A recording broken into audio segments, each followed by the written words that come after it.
Chancellor Tidings, Vice Chair Reynolds, members of the board and colleagues, it is my pleasure to welcome you back this morning for the Tennessee Board of Regents September Quarterly Board Meeting. I will begin this morning with a brief 30-second commercial that highlights some of the work we are doing at Dyersburg State Community College. Don't put your future on hold any longer. Dyersburg State Community College is now enrolling at all locations. DSCC offers degrees in business, criminal justice, early childhood education, EMS, engineering systems technology, including industrial maintenance and mechanical engineering, fine arts, logistics, surgical technology, nursing, Eagle Excel for working adults, and more. Dyersburg State offers Division I and II sports programs, including baseball, men's and women's basketball, men's and women's cross country, women's soccer, softball, and women's volleyball. Apply today at dscc.edu/apply. On September 30th, 1969, Dyersburg State Community College opened for classes, and this month with this event, we are kicking off our 55th anniversary celebration. This college makes a difference in this community. It has for 55 years, and it does every day. One of the greatest joys of serving as president of Dyersburg State Community College is meeting people in and around our community practically every day whose lives were changed or enriched, whose lives look different because of the trajectory this college put them on. Since coming to Dyersburg State, I have strived to respect and honor our past while promoting an environment where students and employees can thrive.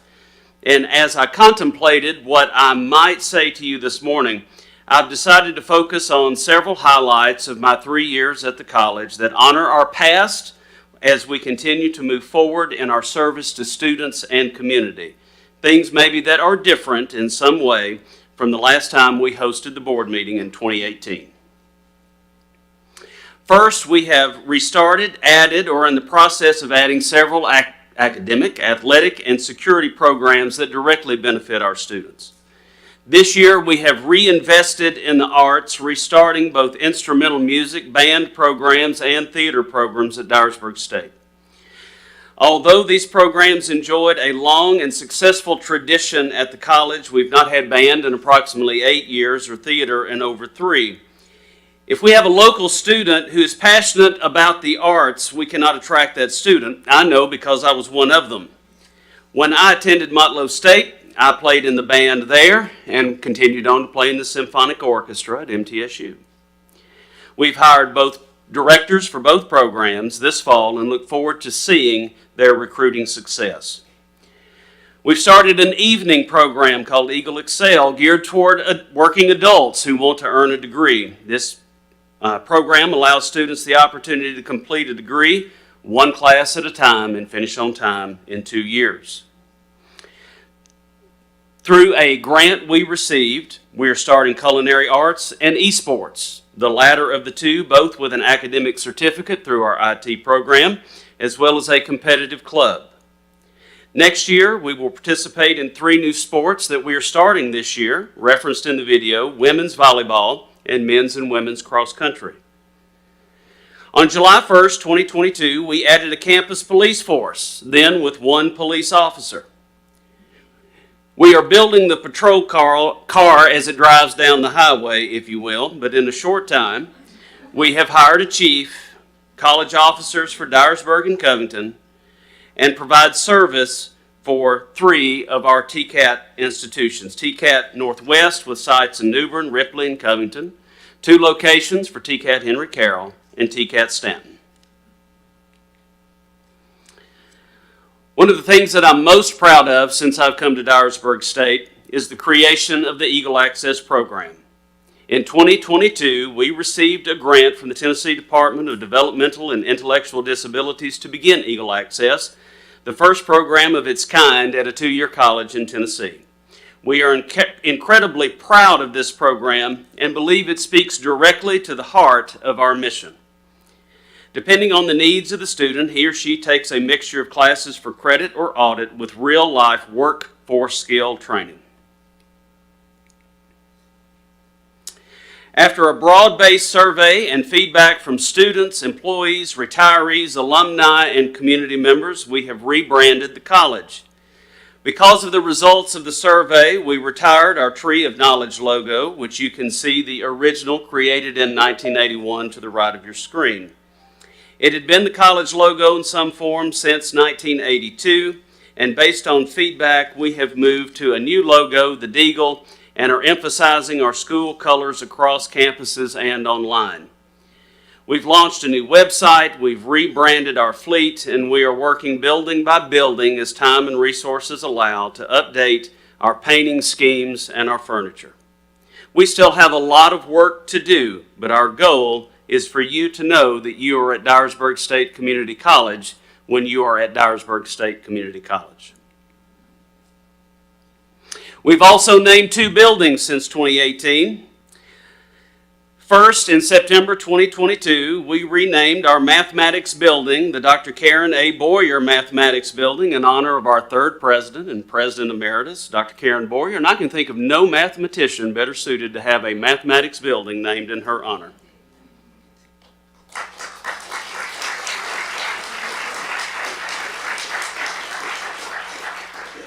In April 2023, we also honored our 2nd president, renaming our campus activities building, the one that you're in right now, the Dr. Carl Christian Anderson Hall. In October 2023, we named our soccer field in Covington the Patriot Bank Soccer Field in honor of the bank's generosity, specifically a gift made to support the field and our scoreboard there. Also in October 2023, we opened an indoor practice facility for baseball and softball. And in 2023 and 2024, we made significant cosmetic changes to our Lanham Gymnasium, including a new wood floor, painting throughout, and branding. You can see there's some of the work that was done in the last couple of years.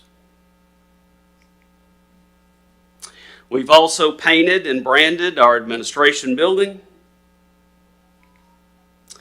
And a major renovation of Anderson Hall was completed this week. We went out on a leap of faith and ripped out the carpet in this room and all of the chairs, knowing those chairs were not due to be delivered until September. But everything went according to plan. The seats are in, and we did not have to bring in a bunch of lawn chairs to try to have a board meeting. If you were here in 2018, you'll notice this is a very different space. We've removed the carpet that was on the walls in the back. We've put in sheetrock. We've painted. We've changed lights. We did significant work on the lighting and the sound in this room. We've put in 122 new seats. The green room's been completely redone. The hospitality area is significantly improved, and we are very proud of the work that has happened in this building. We've also significantly updated our science laboratories at the Jimmy Nafee Center in Covington. And there in Covington as well, we have opened a truly state-of-the-art facility for our surgical technology program. Last but not least, we are also incredibly proud of a paving and resurfacing project that was completed also just in time for the Board of Regents meeting. This isn't everything, but is a glimpse into the good and hard work that many employees are doing here at Dyersburg State. And I think you can see, as I do every day, our employees take great pride in our college. Lots of little touches make a big difference. And I fundamentally believe that while not the most important variable, creating spaces where both students and employees want to be is vital to retention of both groups. It is my pleasure now to welcome President Ridgway for his presentation.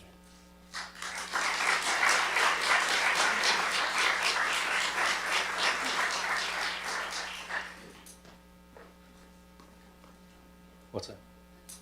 Okay. Donald would need that. Good morning. So glad to be here. Thank you, Dr. Cook and your executive team. This has been a fantastic board meeting. I appreciate them including TCAT Henry Carroll and TCAT Northwest on the presentation. Chancellor, as we were talking about this, I said, I don't really want to go behind Dr. Cook, and I don't want to have to follow Dr. Jones. And so I got to thinking about Dyersburg State's great history of baseball. And I guess I'm the middle reliever here because I'm behind a Cy Young candidate and in front of the best closer in the game, Dr. Jones, as we all know. But as a reformed politician or public servant, I know to keep it short and sweet, and when you don't have much to say, you go to the folks on your team that do. And it's my pleasure today. We have a great history at the former TCAT McKenzie and also TCAT Paris of Skills USA. We've had numerous state officers, numerous national medalists, numerous state winners, a history of that for the last 15 years. And I'm blessed to be a part of that and back with that. But today I'm extremely blessed to introduce our lead advisor, and not only a state medalist, a two-time state gold medalist, also a national gold medalist, but we're most proud out of all the officers we've ever had, we've never had a Tennessee post-secondary Skills USA state president. So it's my pleasure today to introduce our lead advisor, Donald Drinkard, and Lolly Brown, our Tennessee State post-secondary president and two-time gold medalist and one-time national medalist, to give our presentation today.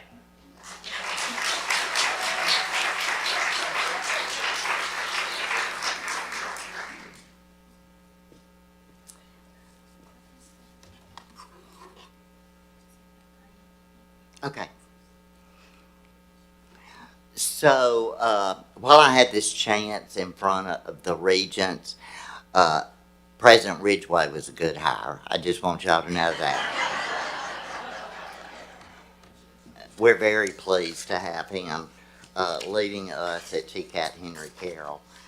I wanted to speak a little bit about Chapter of Excellence program in Skills USA. I know if your institution is involved in Skills USA, the contests get a lot of attention, but I want you to know about the Chapter of Excellence program as well, because more of your students can benefit. You know, we're limited on how much we can send to the competitions because of cost and the limits, contestant limits. So I just wanted to cover how Chapter of Excellence program in a general way benefits your students, your community, the workforce, and your institution. So I've got up on the screen some of the educational benefits. Some of these are soft skills. Setting goals. Students not only have the opportunity to set goals, but to meet their goals. And I think that's very important for their development. They get that satisfaction. So if you have a couple of good advisors leading your students' leadership team, you can really make a difference in their lives. I'm not going to go, this is not an all-inclusive list, so I'm not going to go through it. Work ethic, I will mention that because, you know, employers are definitely looking for work ethic. Okay. So it's based on, the CEP is based on the Skills USA framework, and that's basically goes into 3 different categories. You've got your technical skills, your workplace skills, and your personal skills. And the skills that are related to those are on the screen. These are the skills that they're trying to develop through the CEP program. And yes, okay, y'all change the slide. Okay. So they have the program of work, which is really the kind of the blueprint for the students to come up with activities, because they actually learn these skills through doing these activities. And this is where your school can benefit, because if you'll notice, community engagement is one of them, which can be community service, getting your partners and alumni involved. So this is where you can really make a footprint increase your footprint in your community.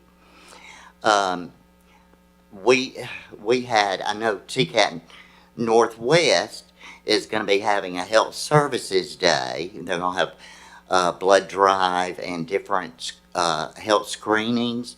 So that's very good for them. That increases their footprint. Last year and this year, one of our classes, the residential building maintenance class, is doing Habitat for Humanity. And I think TCAT Northwest did that too last year. So, and they also got recognized along with us at the state conference for the Presidential Volunteer Service Award.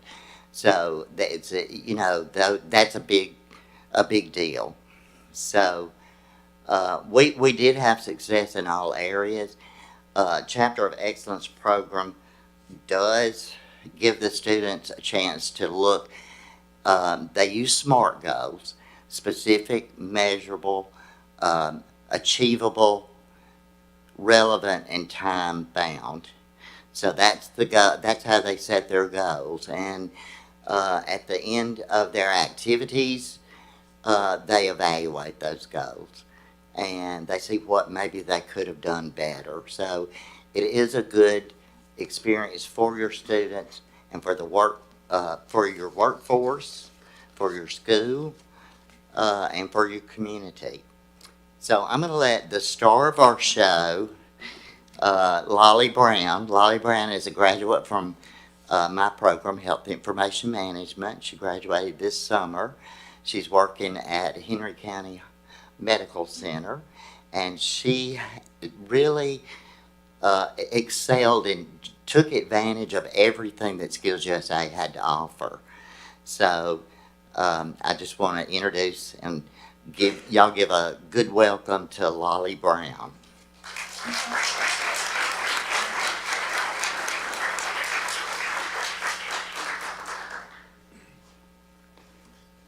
Hello everyone, my name is Lolly Brown and I am the Skills USA Tennessee Post-Secondary State Officer President. Today I'm going to go share with you what Skills USA calls a framework story, which is based on the framework that Donald talked about. It's basically a person's story about the impact that Skills USA has had on their life. My story all started when I was 13 years old. That year, I had started homeschooling due to my newly developed social anxiety that led me to panic attacks anytime I was in public, but especially alone. I was so self-conscious in anything that I said and did, which is no way to live, so I chose to avoid other people outside altogether. During that year, with all the free time that I now had, my mom, who was also a Skills USA advisor at TCAT McKinsey, had invited me to come with her to the 2016 Tennessee State Leadership and Skills Conference. While I didn't particularly enjoy going out in public, even with my mom there, I would never say no to a free vacation, so I went ahead and went. On this trip, I participated in the activities and dinner for the most part, but not the other stuff. So I never really got the full Skills USA experience. However, I did become more and more comfortable with the people that I met there, as they were always very welcoming and tried to include me in everything. Skipping ahead a few years, I continued to go to these Skills USA events and with my mom and was more comfortable participating as I started to see the same familiar faces every year. Starting in 2022, I furthered my role in Skills USA as I had started judging at competitions and volunteering when needed at the state conference. That year, I also had the opportunity to judge at the National Leadership and Skills Conference in Atlanta for the first time. This was a very exciting trip for me and was a big turning point in my life. Outside of judging at this conference, I did not have a lot of free time to do the scheduled activities that Skills USA had offered, as I was also doing online courses at UTM for my bachelor's degree. However, I was able to participate in one particular activity that happened at all times throughout the week: pin trading. At Nationals, pin trading is a huge part of the culture between students, advisors, business and industry partners, and everyone in between. Each state brings their own pin to trade with other states to try to collect them all, and they wear them all around their lanyards. These pins were designed by students who competed and won in their state and then decided to go to Nationals to compete there. While I was still not huge into interacting with people at this time, I do enjoy collecting things and getting to see all the cool designs that students were able to come up with to represent their state. So I participated in pin trading during that little free time that I had and got more comfortable talking to strangers as we all shared the same goal to collect all the pins. This made me a little less self-conscious as thousands of people were all doing the same thing as me, and I ended up getting a full set that year and was hooked. The next year, I graduated from UTM, and after some discussions with some other people who had previously helped with Skills USA, I decided to enroll in TCAT. With this decision, then came an opportunity.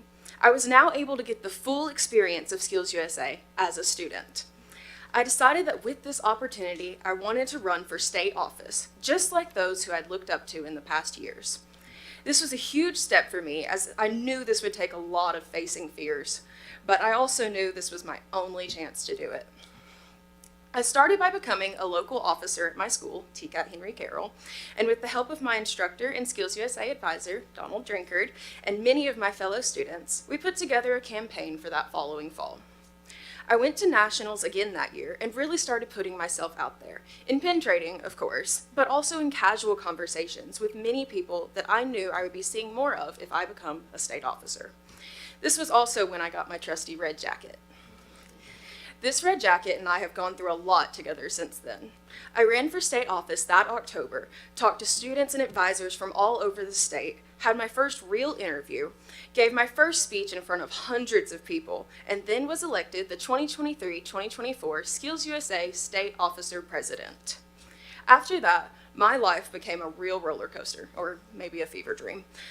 I had tons of training sessions and late nights with the newly elected officers. We went to hold our own state conference where I spoke in front of thousands of people, and I even messed up. But most importantly, I also kept going. During this time, I also wanted to compete in t-shirt and pin design for my state, in which I was able to win gold in both competitions. After that, I was left to decide which competition I would compete in at nationals. Since I could only do one, this was an easy decision for me. Trading pins had meant so much to me that I wanted my pin to be one of the ones that people proudly wore on their lanyards, along with the other state pins. The 2024 National Leadership and Skills Conference was my best experience in Skills USA to date, or maybe of all time. My pin design went viral. Hundreds, if not thousands of people were coming up to meet me, compliment my design, listen to my story, and share their own stories of what my pin meant to them. People wanted to take pictures with me, have me sign their pins, and some even wanted to keep my display board for my presentation. I kept that one. It was crazy. I felt like a celebrity in this community that had meant so much to me. All of the support from the people around the nation made me feel more confident than ever. I was able to present an interview with the judges with ease and even excitement, as I knew I had a great story to tell and a pretty popular design. The last night of this year's NLSC was a blur to me, still is.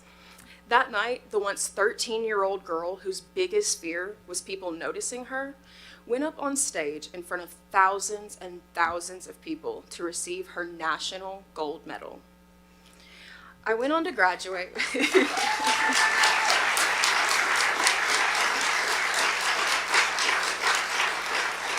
Thank you.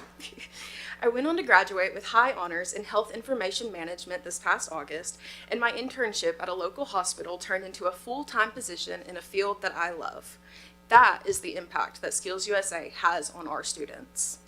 I want to credit my instructor, my president, and all of you serving here today for making an organization like Skills USA available for the students at your institutions. I know we often forget to thank those in leadership positions, but you are all part of mine and many other students' success stories.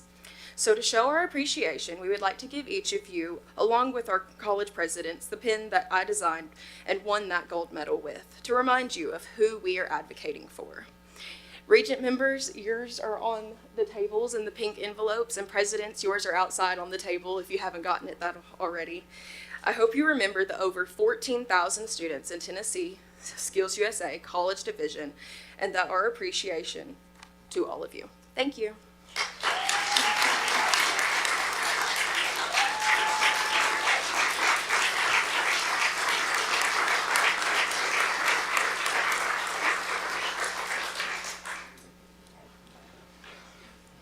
So it's my pleasure now to put it on Dr. Jones to follow that up.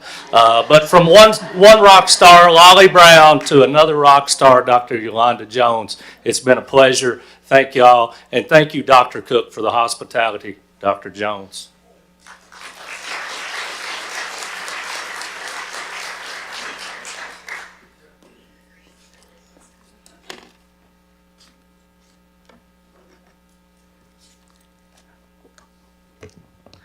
Well, if I could start out by saying, I stand here proud. We do what we do because of students just like you.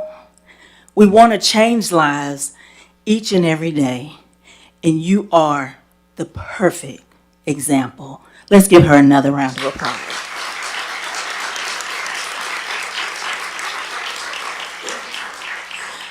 Well, I'll start by saying I am Yolanda Jones, president of TCAT Northwest, and what a blessing it is. I will also say that I have about 0 minutes. So I know what to do. I stand before you as the 2024 Technical College of the Year.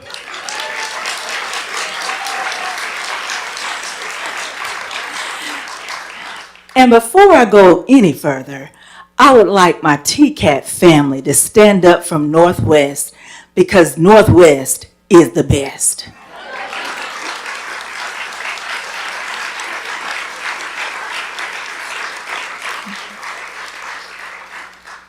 We definitely build careers, and from TCAT Northwest is a merger that was created from TCAT Covington, TCAT Ripley, and TCAT New Bern, along with extended campuses, and now we are at 5 locations. And I can truly say that we are stronger and better together. I will add that our future is so bright, you may have to wear shades, because we continue to grow. Our Covington campus is getting a replacement entirely. Our Ripley campus is getting an expansion, renovation, and new building as well, as well as our New Bern campus, which is getting a brand new aviation building with renovations and expansions in our automotive program. For all of those that were able to see our transportation building, it is setting the bar to new heights. Our enrollment, can I take just a moment? When I began at TCAT in 2015, we had about 56 dual enrollment students.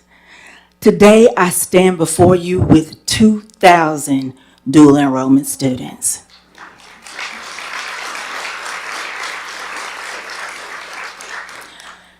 We have 18 high schools throughout our service area that we are now perfecting the gift of the trades in our high school. Here is a brief list, but I can also say that with your approval and your nominations and through the governor's initiatives, we are now able to start this journey for our high school students in the 9th grade. Our goal is for students to not have to step on our campus, but take our programs directly to them. So when they graduate, they have 2 choices. They can either continue their education at Dyersburg State, UT Martin, and beyond, or they can go to work. Now, we also have a strong pillar for our strategic plan, which includes open access, quality, community, and workforce development, resourcefulness and efficiency, and student success and completion. But our groundwork is with our partnerships. Every day, we focus on great things. Our partnership with Dyersburg State, Dr. Cook, has set the new bar. We now have articulation agreements in industrial maintenance where when students leave our institution, they start here, but not from the beginning, but where they are. And they get up to 36 credit hours of college credit. Other community college, take note. But I also want to share on that screen, you see the chancellor for UT Martin. We have established an articulation agreement with UT Martin for both our digital agronomy and our farming operations program, where students can get up to 30 credit hours also into their programs as well. So we are truly excited about the possibilities, and we continue to grow and expand. But that's not all. We just had a beautiful presentation about our Skills USA and our officers. But I would also like to introduce you to someone special.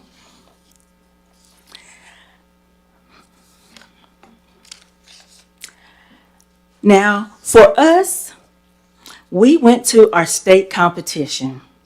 We were amazed that we won 3 gold, 2 silver, and 4 bronze. But the gentleman that stands on my right, his name is Marcus Middlebrooks. He is a practical nursing graduate, and he won nationals with the bronze medal.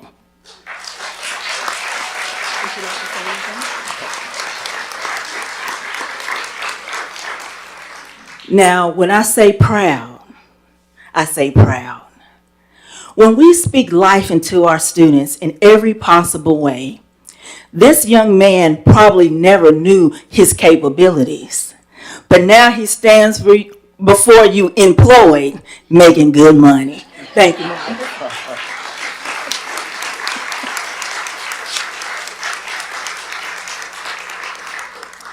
We have a 79% completion rate, an 85% placement rate, and a 97% licensure rate. At this moment, I want to introduce you to someone because sometimes as presidents, everything is going great. But in a blink of an eye, sometimes things happen. And I want to share with you some of the good and the bad so you can see how resilience makes a difference. This time a year ago, our nursing program, due to turnover in our instructors, fell below our pass rate for the NCLEX. Now, we could have dug our heads low, but you know what we did? We have a director of nursing that is beyond measure, and I would like her to stand before you today, our director of nursing, Erica Smith. We now have a 98% pass rate.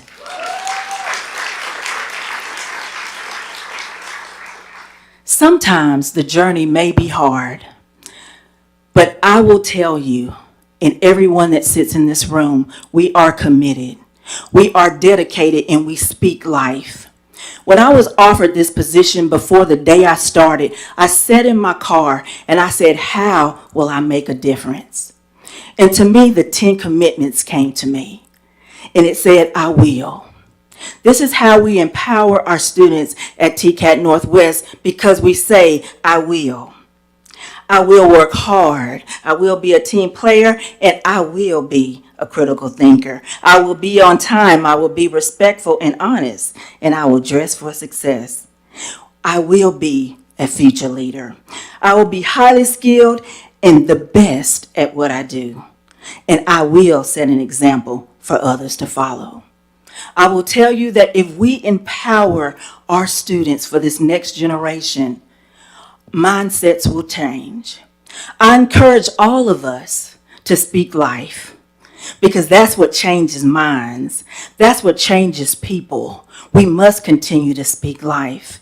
And I am truly grateful for not only Vice Chair Reynolds and the Board of Regents, but for my chancellor, who took a chance on me and said, look, that little girl that grew up not having much money, you know, my parents didn't have a lot, but my mother had a doctorate in motivation.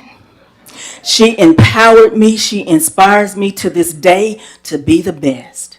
And I stand before you ready and willing to continue my journey.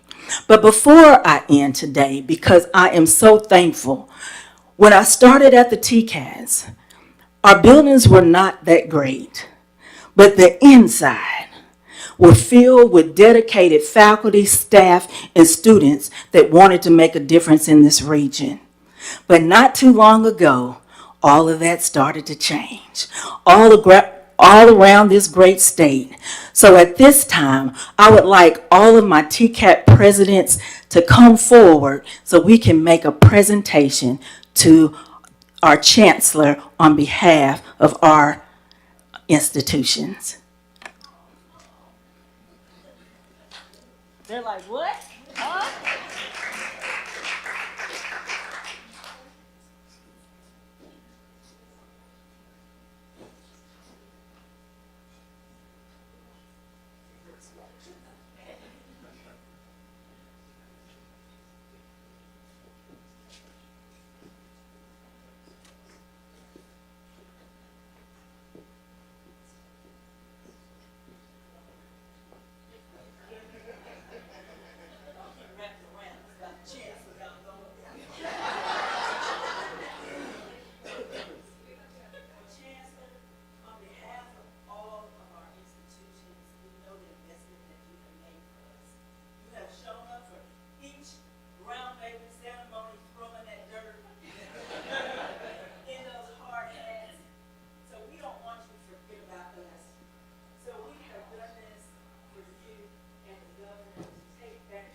And while the chancellor continues to shake hands, I will conclude with this. When you want passion, when you want dedication, my team, you hire people that make you better. TCAT Northwest has definitely made me better. And just a little note, you are getting ready to get one of the best from TCAT Northwest. Thank you.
Well, good morning once again, everyone, as we officially call to order the quarterly board meeting of the Tennessee Board of Regents. And I honestly don't know where to begin this morning after the incredible presentations we just heard from our two TCAP presidents and Dr. Cook here at Dyersburg State. I will say that borrowing from the Dyersburg State mascot, you all soar like eagles. It is amazing the work going on in this system, and we have certainly seen the best of the best this morning. And I'm proud to report that we continue our streak of crying at every board meeting, just being touched by the quality of character and the quality of the good works of everyone in this system. All of us have commented on the beauty of this Dyersburg State campus, and Dr. Cook made the point of what great pride employees here take in the look of this campus. That is evident, and I rode with with Mike, who helps to run the physical plant, last night, and he echoed that pride. And when folks show that care and pride in what they do and in the physical presence, it does reflect on our students and the community. And Dr. Cook also said that the college makes a difference in this community. And this is one of those places, and I say this at every one of our 13 community colleges, but it is so true. You can see that reflection and the care that Dyersburg, that this community has in this community college, the pride, and makes such a big difference. Much of that started with Karen Boyer, who's here with us this morning, our former president, and certainly it lives on. And Mayor Pennington, or now President Ridgway, John Penn, we are so happy to have you back in the fold. We're delighted to have a recovering politician, as you put it, but your leadership is second to none at TCAT Henry Carroll. And to Dr. Yolanda Jones. Your mother was not the only one with the PhD in motivation. So we're all going to soak in your words and continue to live with that motivation that you provide. And to Donald and to Lolly, thank you.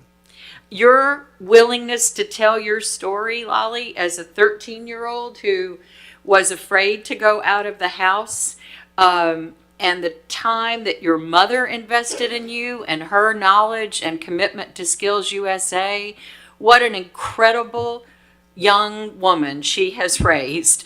And you are just remarkable. Thank you for sharing our story with us and the thousands of other lives you have touched through Skills USA. So once again, it is with deep gratitude, I know on behalf of this entire board, that we thank you for the hospitality you all have extended to us over these past 2 days. It will be long remembered, that is for sure. So thank you. I did, however, have to lodge one small complaint with Dr. Cook this morning. And that was, as gracious as the hospitality has been, I don't know about you all, but I still feel a little hungry. The food has just not been enough over these past 48 hours. In all seriousness, it has been remarkable, the touches every step along the way. So we thank you all very, very much. You recovered over there? You want me to keep going? Yes, ma'am. Okay, all right. We'll come back to you here shortly for an excellent chancellor's report, I know. And I will go back to President Ridgway's line about the baseball analogy. Let me just conclude this opening by saying, you all have hit a home run, and we thank you.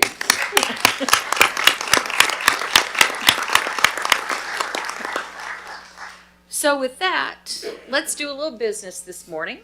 And we will begin with the minutes. No, we won't. Mariah's going to correct me. I'm going to go to Dr. Perry, and we need to make this official and call the roll. Thank you, Madam Chair. For our regents who are on electronically, during roll call, if you could kindly answer the 2 questions. First, can you simultaneously hear and speak with others participating in the meeting? And second, if you are alone in the room. If the answer to both questions is yes, you can simply answer yes to both questions. Anyone who is not alone should identify any other people present in the room with the regent. Governor Lee. Regent Burdine. Here. Regent DeWitt. Here. Regent Gentile. Here. Regent George. Here. Regent Harrell. Yes to both. Commissioner Hatcher. Yes to both. Regent Hooper. Regent Kastner. Here. Regent Powers. Here. Madam Chair Reynolds. Here. Commissioner Reynolds. Here. Regent Richardson. Here. Regent Roberts. Here. Regent Spurgeon. Here. Regent Stevenson. Here. But yes to both questions. Thank you. Regent Barlin. Present. Regent White. Here. Madam Chair, you have a quorum. I thank you very much. Did everybody see? We got the pink Cadillac pin, the one that we saw last meeting. What fun. Thank you. With that, thank you, Dr. Perry. We will take up the minutes from our last quarterly board meeting, June 13. Everyone has had a chance to review these. Any changes or corrections that we know of? Hearing none. Move for their approval. Oh, thank you very much. We have a motion. Do we have a second? I'll second. Okay, thank you very much. Do I have to have a roll call vote on the minutes, you guys? All right, let's do it. We have motion and a second. Any further conversation? Hearing none, let's go, Mariah. Thank you. Aye. Regent DeWitt. I think I should abstain, not being present at the last meeting. Regent George. Aye. Commissioner Hatcher. Aye. Regent Harrell. Abstained because I was not at the last meeting. Regent Hooper. Aye. Regent Kastner. Aye. Regent Powers. Aye. Madam Chair Reynolds. Aye. Commissioner Reynolds. Aye. Regent Roberts. Aye. Regent Spurgeon. Aye. Regent Stevenson. Aye. Regent Barlin. Aye. And Regent White. Aye. Motion carries. Thank you. I'm going to take things slightly out of order with our council's approval to accommodate Regent Spurgeon, who is sadly headed to James Ross's funeral this morning. We thank you for being here with us. We will go now to the report of the committees. We have 4 reports this morning. We can take one roll call vote on at least these first 4, and then we'll move on to finance and personnel. Those will require their own recorded votes. But with that, Regent Spurgeon, once again, thanks for taking on the Academic Policies Committee, and we call on you for your report from yesterday. Thank you, Vice Chair Reynolds. The Academic Policies and Programs and Student Life Committee met in public informational session yesterday to review reporting on the following items. Proposed revisions to TBR Policy 2.01.00.00, General Education Requirements and Degree Requirements, proposed TCAT program approvals, institutional mission profiles, 2025 Tennessee Board of Regents General Education Core, and research and innovation projects involving accelerated courses, the Tennessee Coaching Project, and reimagining the community college experience. This concludes my report of the September 19th, 2024 meeting of the Committee on Academic Policies and Programs and Student Life. Thank you very much, Regent Spurgeon. Any changes, corrections, thoughts? All right, hearing none. Thank you, sir. We will move on to Regent Varlin and the External Affairs Committee. Thank you. The External Affairs Committee met in public session yesterday to review report on the following items. Consent agenda, which included revisions to TBR Policy 9.01.03.00 on advertising and legislative priorities. That concludes my report of the September 19th, 2024 meeting of the Committee on External Affairs. Thank you very much. Workforce Development, Regent George. Thank you, Vice Chancellor Reynolds. The Workforce Development Committee met in a public session yesterday to review reporting on the following items: THEC Workforce Contact Hours Report and the Workforce Convening Outcomes. That concludes the report of September 19th, 2024 meeting of the Committee of the Workforce Development. Thank you, sir. And to Chairman Burdine, whose Audit Committee met on August 27th. Yes, ma'am. The Audit Committee met in regular session on 27 August 2024 to review and recommend approval of the following items: external miscellaneous reviews, Comptroller's Office audits, federal audits, and internal audit reports, system-wide internal audit updates, internal audit year-end status reports for fiscal year 2024, fiscal year 2025 internal audit plans, internal audit charters for Dyersburg State Community College and Volunteer State Community College, and the Audit Committee Charter and 2A standards. Madam Chair, this concludes my report for the 27 August 2024 Audit Committee meeting. Thank you, Chairman Burdine. And let me just add, for those who may be watching the live stream or who weren't here yesterday, while the reports seem brief, the discussions were robust yesterday afternoon. So thanks to everybody for participating in what were very good conversations with these three committees and then previously with the Audit Committee. With that, you guys, I'm going to hold on finance for just a moment and come back to Chancellor Tidings for her interim action report, which of course has been in all of our materials. Well, thank you, Madam Chair. And the interim action report was included in the materials made available to all board members prior to our meeting today. This report constitutes a record of business transacted by the Office of the Chancellor since the previous quarterly meeting of the board. Madam Chair, pending any questions, I recommend the board's approval of the report of interim action. Any questions from the Chancellor's interim action report or comments? Hearing none, do we have a motion to approve? So moved. Thank you, Regent Varlin. A second, Regent Second. Powers. Thank you very much. Any further conversation? If not, Dr. Perry, would you call the roll? I'm happy to, Madam Chair. This is an item we may approve by unanimous consent if we would like. Even with folks on the line, we can. Okay. Yes, ma'am. Oh, excellent. Well, you guys, since this is a non-controversial and routine item, as we all know, we have been given the green light that we can approve this by unanimous consent. But as always, if there's an objection, we will have a roll call vote. Hearing no objection, this is approved by unanimous consent. Thank you so much. Madam Chair? Yes, ma'am. If I may, before we move to our next report, may we conduct a roll call vote on the committee reports, those first four? We may, and you are so polite in correcting me.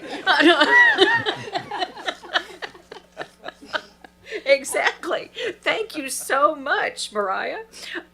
We need a roll call vote for approval on the 4 committee reports that we just heard. Do we have a motion to approve? Thank you, Regent White. And a second? Second. Thank you, Regent George. Any further discussion? Any corrections? Are you ready? Get us started, yes, ma'am. Thank you. Let's go. Regent Burdine? Aye. Regent DeWitt? Aye. Regent George? Aye. Commissioner Hatcher? Aye. Regent Harrell? Aye. Regent Hooper? Aye. Regent Kastner? Aye. Regent Powers? Aye. Madam Chair Reynolds? Aye. Commissioner Reynolds? Aye. Regent Roberts? Aye. Regent Spurgeon? Regent Stevenson? Aye. Regent Varlin? Aye. Regent White? Aye. Motion carries. Thank you so much. Let me get myself back on track here. We will now return to committee reports, and I will call on Regent White for the report from Finance and Business yesterday. Great, thank you. The committee report before you includes 1 policy revision recommended for approval on the consent agenda.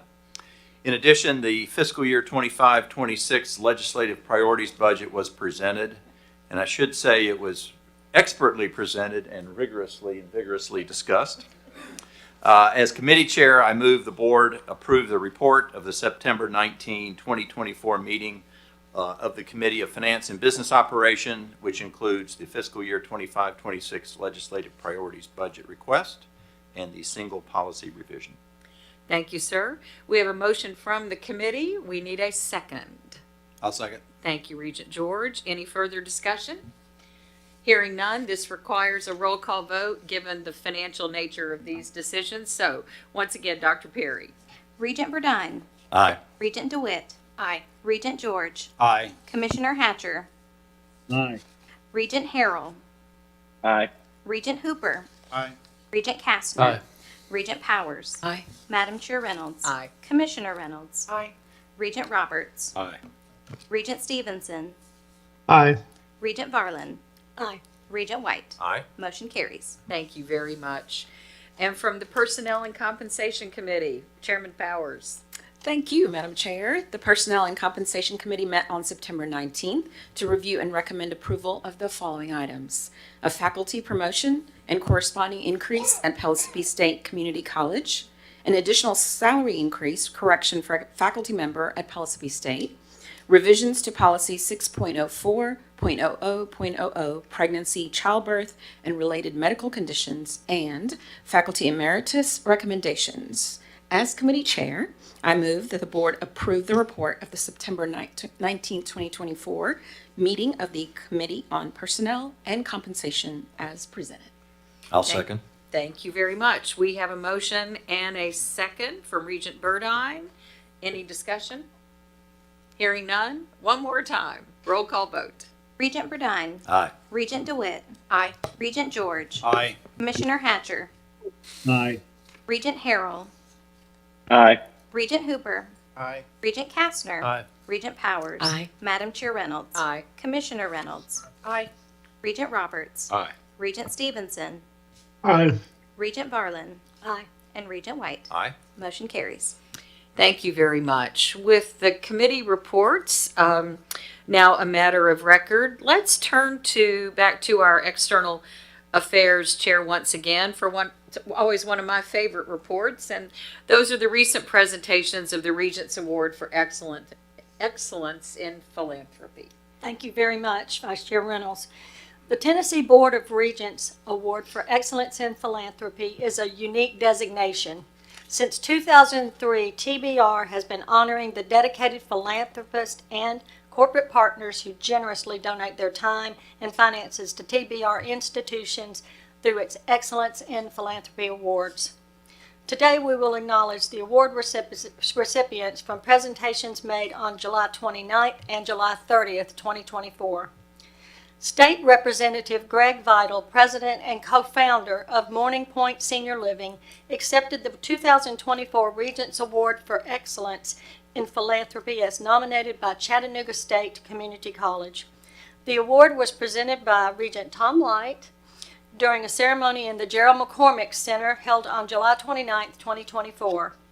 This nomination and award is reflective of Representative Vidal and Morning Point Senior Living's long-standing commitment to higher education at Chattanooga State Community College. As a donor to the school since 2007, Greg Vidal and Morning Point Senior Living have contributed $147,024 to Chattanooga State. Contributions include a $50,000 endowed scholarship for Health Science Capital Campaign in 2008. To date, 12 nursing students have received this full tuition scholarship.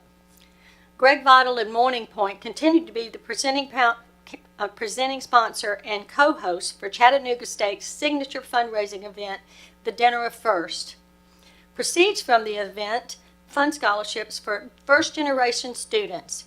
Since 2012, Morning Point has provided financial support of $97,024 for Dinner of First, contributing significantly to the event's success. As a result of this generosity and leadership, over $748,441 has been raised to fund First in the Family scholarships. In addition, Morning Point provided the lead gift for the Tom Ed Wilson First in the Family Scholarship that is currently endowed at $328,453. On behalf of the Tennessee Board of Regents, we are proud to recognize Representative Greg Vidal and Morning Point Senior Living with the highest honor of Excellence in Philanthropy. For additional comments, please welcome Chattanooga State Community College President, Dr. Rebecca Ashford.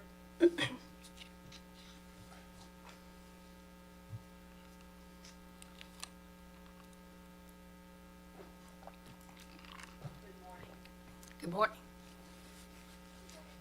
Morning. Do I need to press the There you button? go. Okay. Oh, good, it stays pressed. Okay.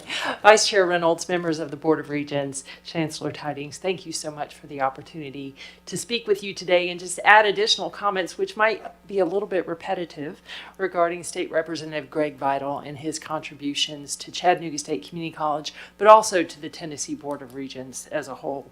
I believe he still serves on the foundation board for the Tennessee Board of Regents. He is the vice president and co-founder for Morning Point Senior Living, and it was an honor to award him with the Regents Award for Excellence in Philanthropy in this summer. For the past 17 years, Greg Vital and Morning Point have been unwavering supporters of Chattanooga State, contributing more than $147,000 to our foundation. One of the most significant contributions has been the establishment of the Morning Point Endowed Scholarship, which has provided full tuition scholarships for about 12 nursing students. As you know, nursing is an incredibly important program at Chattanooga State and at all of our colleges across the state.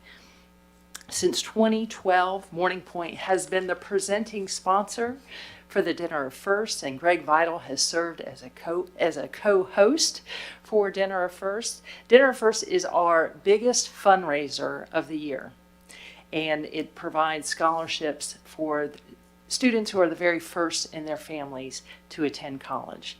And without Greg Vital's leadership and dedication to the college and to students attending Chattanooga State and all TBR schools, we would not have been able to raise more than $748,000 through the Dinner of First for the First in the Family Scholarship. This scholarship has served 259 first-generation college students from 34 different majors across our college. So it has made a huge impact.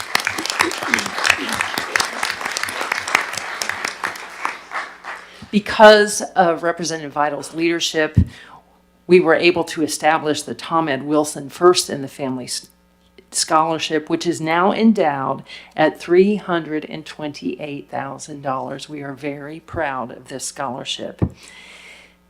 Representative Vital continues to invest in our community through his service in the state legislature and by investing in workforce development, not only at Chattanooga State, but at other TBR institutions and at TBR as a whole. And it's such an honor to be part of recognizing Representative Vital for his service and contributions. Thank you.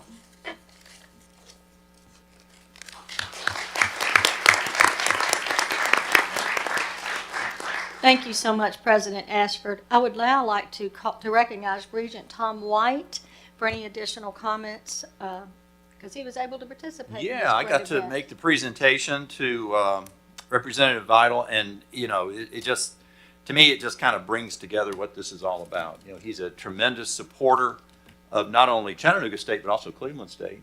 Hires a ton of people at his facilities, and just a great friend to those schools, a great friend to the system.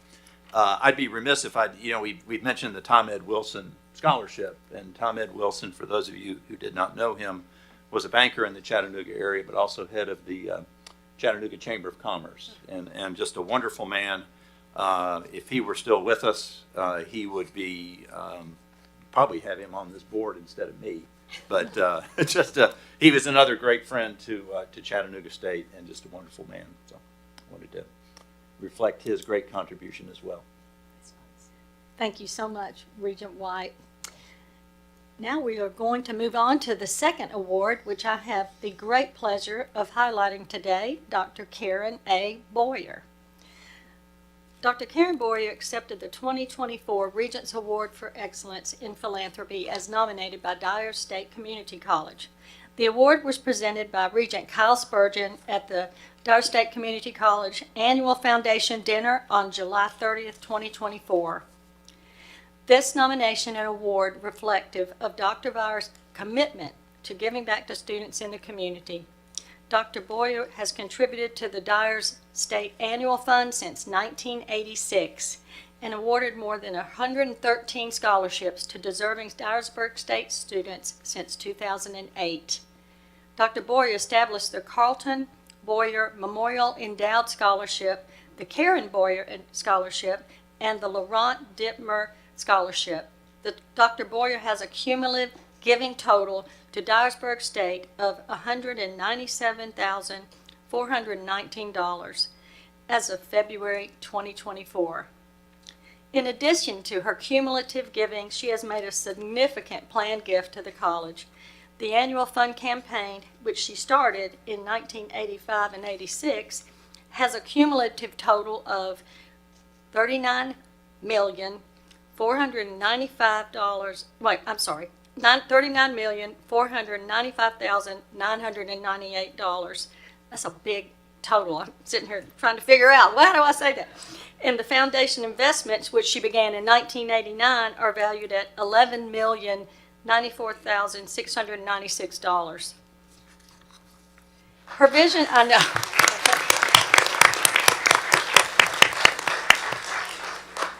Her vision for the future and her generous support has impacted many students' lives and will impact future generations of students, as well as afforded Dyersburg State the opportunity to elevate the region's educational attainment. In addition to those contributions, Dr. Boyer has also served as President Emerita of Dyersburg State Community College since 2022. On behalf of the Tennessee Board of Regents, we are proud to recognize Dr. Karen Boyer with the highest honor of Excellence in Philanthropy. And for additional remarks, I'd like to call on Dyersburg State Community College President, Dr. Scott Cook.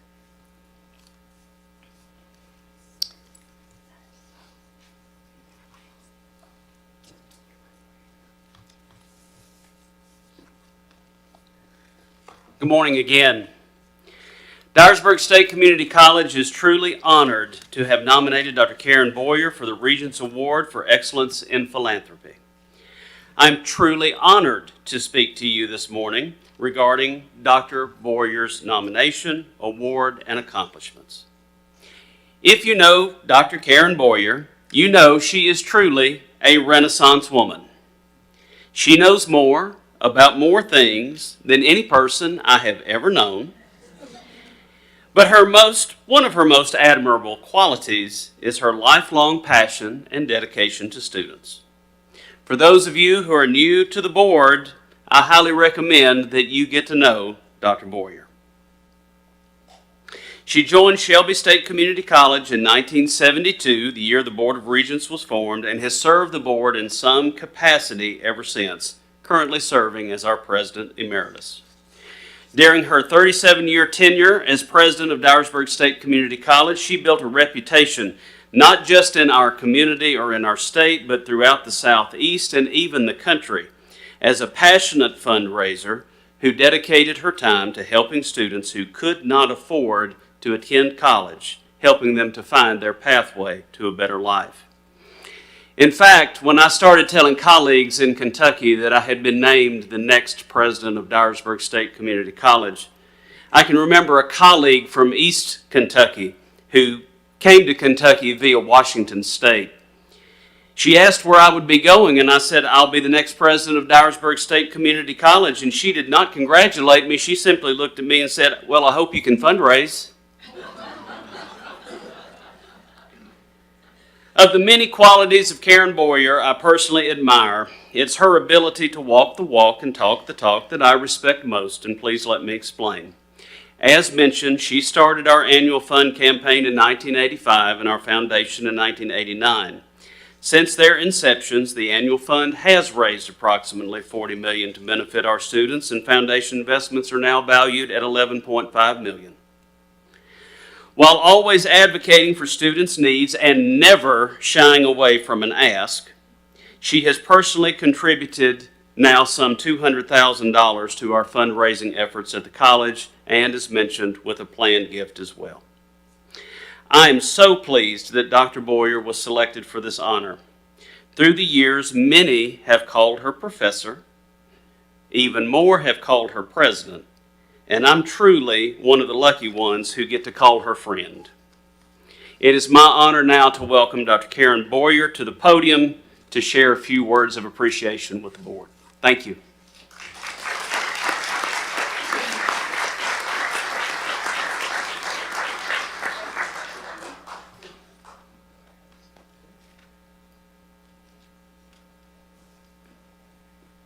Well, thank my friend there.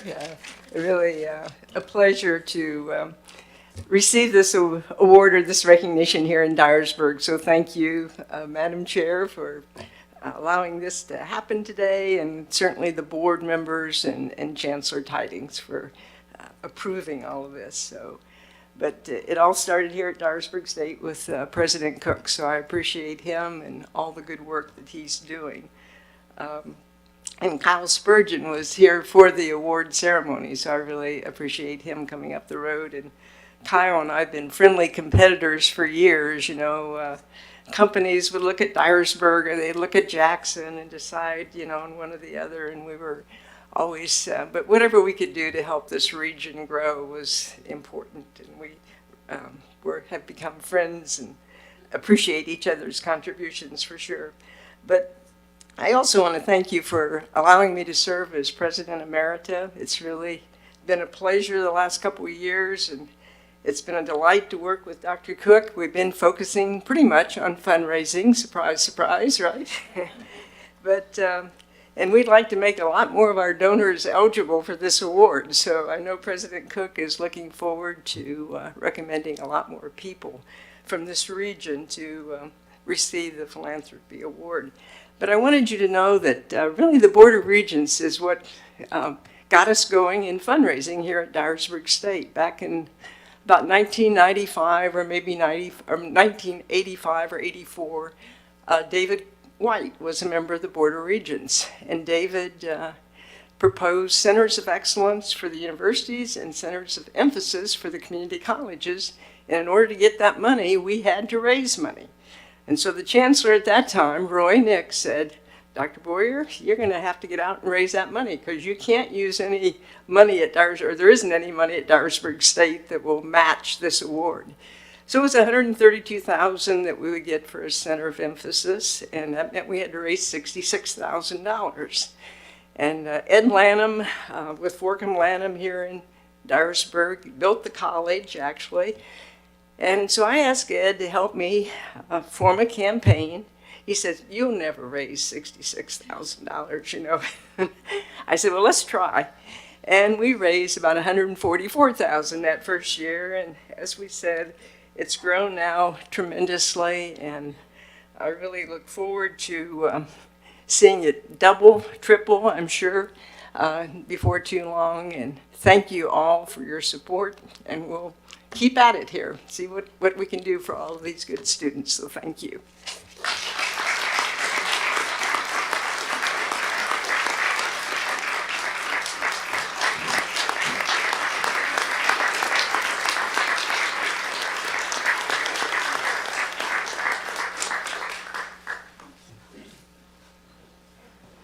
Dr. Boyer, I want to take a moment of personal privilege and say that one of the most wonderful memories I have of you is the time we got to spend together in 2018 when we went on our Texas trip together.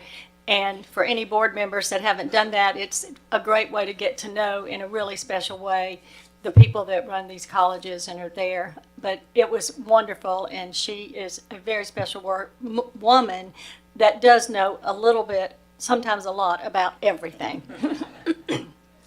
All right, so thank you very much. That concludes our report. Thank you. Great report. You know, we came up for Dr. Boyer's retirement dinner, and I had a sneaking feeling that night that that wasn't going to be the last we saw of Karen Boyer.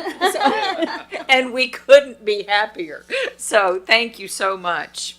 I'm also struck by the fact from the students we had the privilege to see this morning, Lolly and Marcus Millbrook, who no doubt is probably headed on to work in his successful nursing career, that folks like Greg Vital and Dr. Boyer make a daily difference in the lives of these students. And we saw real life examples of that success this morning, so thank you.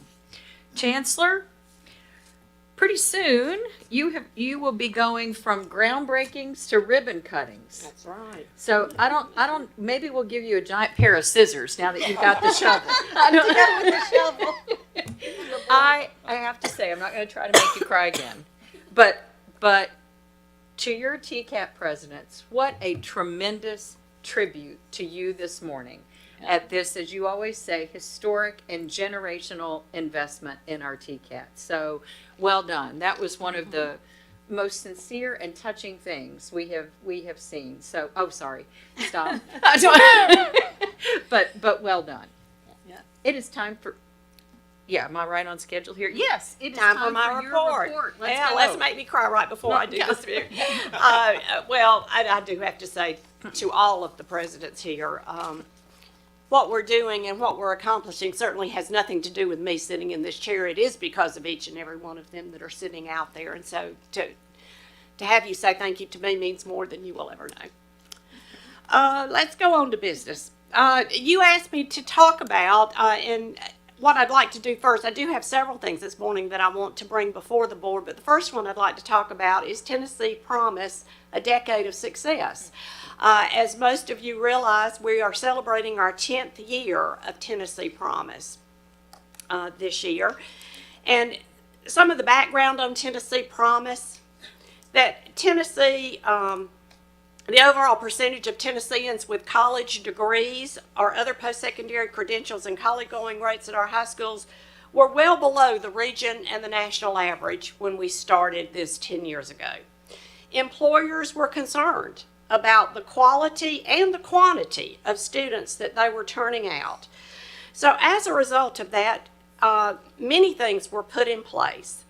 In the southeastern, or in Tennessee, we had 33.8%, southeastern states 37%, and United States it was 40%. In 2013, Governor Haslam launched what he called our Drive to 55. Well, since this is about to be upon us, 2025 will be here in a blink of an eye, I thought it was a good time for us to talk a little bit about where we are. The goal was to increase the proportion of Tennesseans with post-secondary credentials from 34% to 55% by 2025. Officials projected that without us doing anything, we would only get as far as 39% without any interventions. In 2014, to help achieve this Drive to 55, Governor Haslam proposed Tennessee Promise, and the state legislators approved that. As you know, he said, and you heard it said many times 10 years ago, that this was going to change the conversation at the dinner tables. No longer would the college student be saying, I wish I could go to college. Now the conversation was, where will I go to college? It was a promise that Tennessee made to its citizens. And a generation later, Tennessee Promise has made a huge difference across our state. In 2015, Tennessee Promise launched with high school class of 2015. It went into effect with that group. And Tennessee Promise, just for those of you that may not be exactly sure what this is a scholarship and mentoring program focused on increasing the number of students going to college. It does provide the last dollar scholarship covering tuition and mandatory fees not covered by Pell, Hope, and Tennessee Student Assistance Awards. Students can use Promise at all 13 of our community colleges, 24 TCATs, and 21 other public and private institutions offering two-year programs across the state. The mentorship, the financial aid, and the success framework make this up because it is more than just money. It is about the support systems that student receives as a part of being a Tennessee Promise student. But more importantly is the fact that Promise of tuition-free community college changed the conversation around higher ed, not just in Tennessee, but all across this great country. As Governor Haslam did say, we continue to be the leaders across the country. The college going rate is the percentage of public high school students who enter college immediately after their high school graduation. When Tennessee Promise went into effect, the college going rate in Tennessee jumped almost 6 percentage points immediately. Without the heavy publicity of the first year, it did plateau somewhat, as you see here by the chart, and then, of course, COVID caused the great drop that you see on the chart. But again, in 2022, the uptick started back, and we have built back up to 56.7%, almost where we went and from the beginning. And we will get back up to the 64.4%.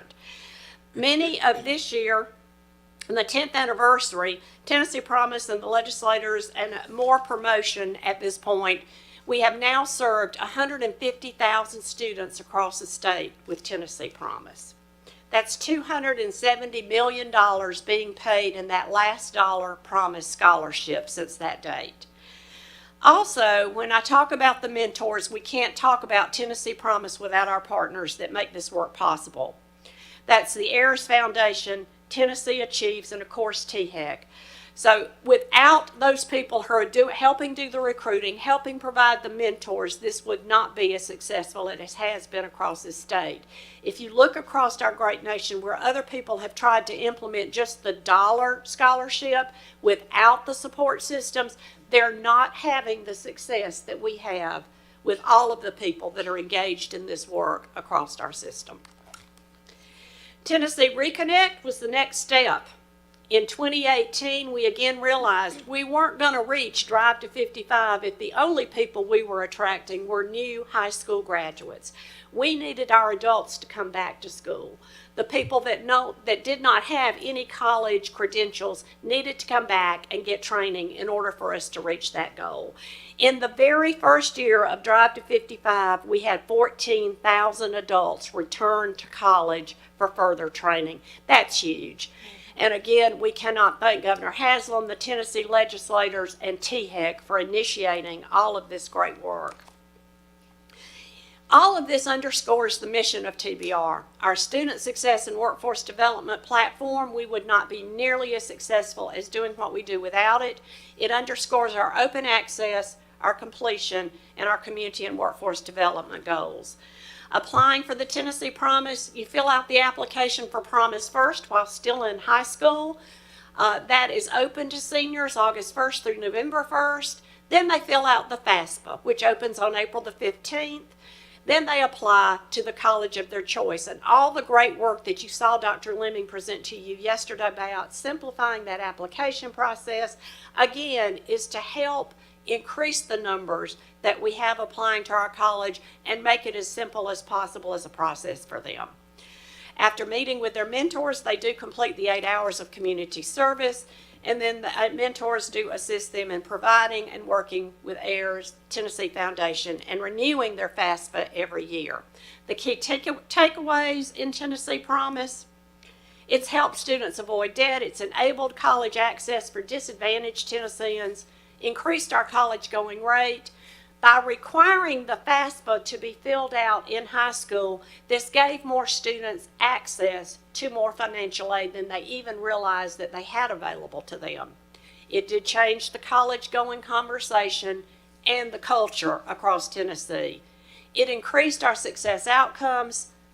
And this past year, I am so happy to say that we had 66,000 plus seniors in the class of 2024, the 10th Promise class, one of the largest ever. So very excited about that. So what did it do to our Drive to 55 goal? As you can see here, it has increased it significantly. We went from 33 to 47.9% in 2022. We don't have the 23 and 24 because we're waiting on them to graduate. Remember, this is graduates. But we're working hard. Do we think that we'll get to 55? We are hoping we get to 55. We are praying we get to 55. Realistically, we know we may fall just a little bit short of the goal attainment. But I am so proud of the work our colleges and our faculty and our staff have done to raise it over 10% in these 10 years is amazing. So kudos to all of our colleges and all the work that has happened to make that happen. Tennessee Promise, Tennessee Reconnect, as I said, is a national leader. Other people have tried to do this, and as you see, the CEO of College Promise said that Tennessee's leadership in higher education has set a powerful example for other states to follow. Governor Bill Lee has continued to support our college access mission by expanding and modernizing our facilities. You've heard it a million times, and you'll hear it a million more out of my mouth. $1.5 billion over 3 years is incredible. It is funding our career and technical colleges at a level, again, unheard of, unprecedented. Governor Lee continues to support us. We are excited about the future, And we know that we are the best state in the country, whether we are 55% change or not, we're going to be there at the best. Thank you, Madam Chair. At this time, I'd like to talk and give you an update about TCAT Stanton.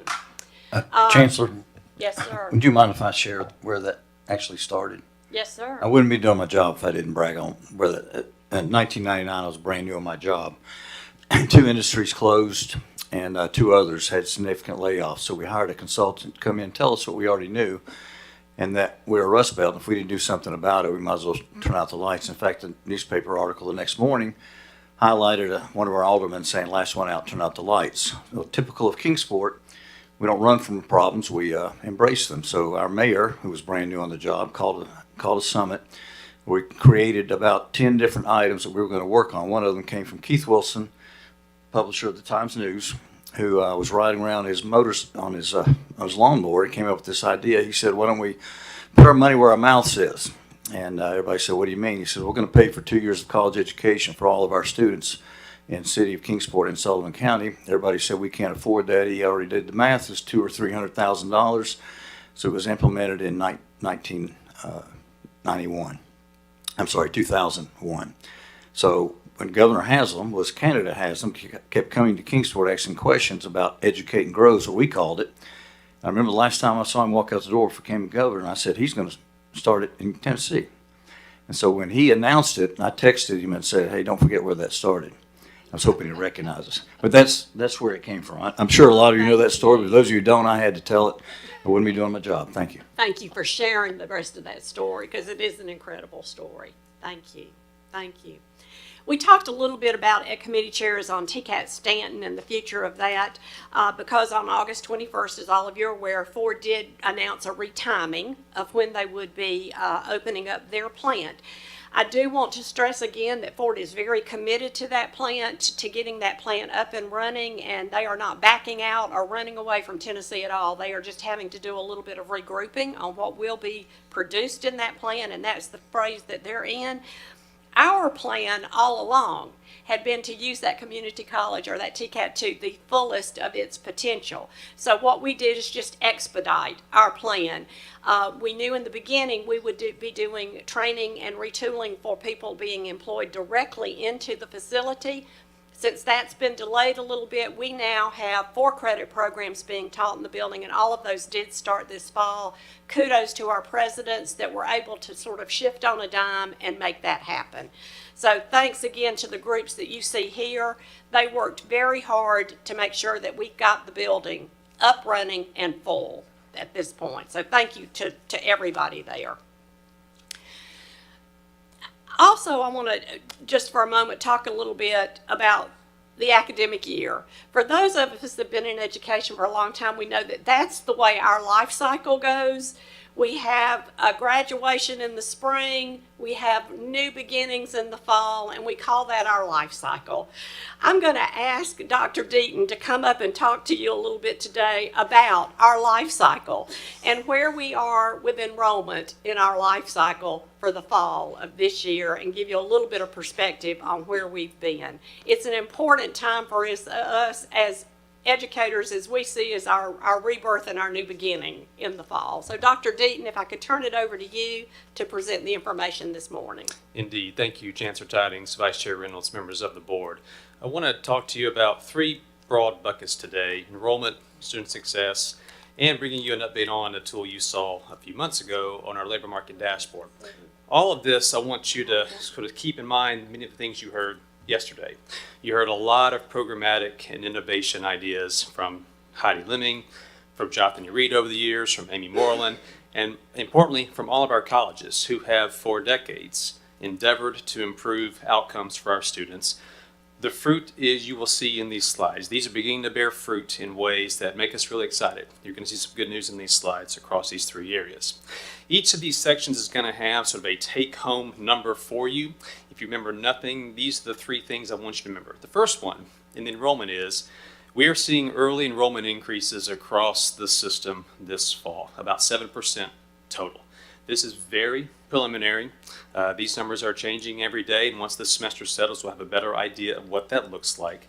But overall, you're seeing about a 4% increase in community colleges, about a 21% increase in preliminary TCAT registrations. Again, these numbers will change, but this is very exciting because it's the first time in a while we've seen across-the-board increases at these levels.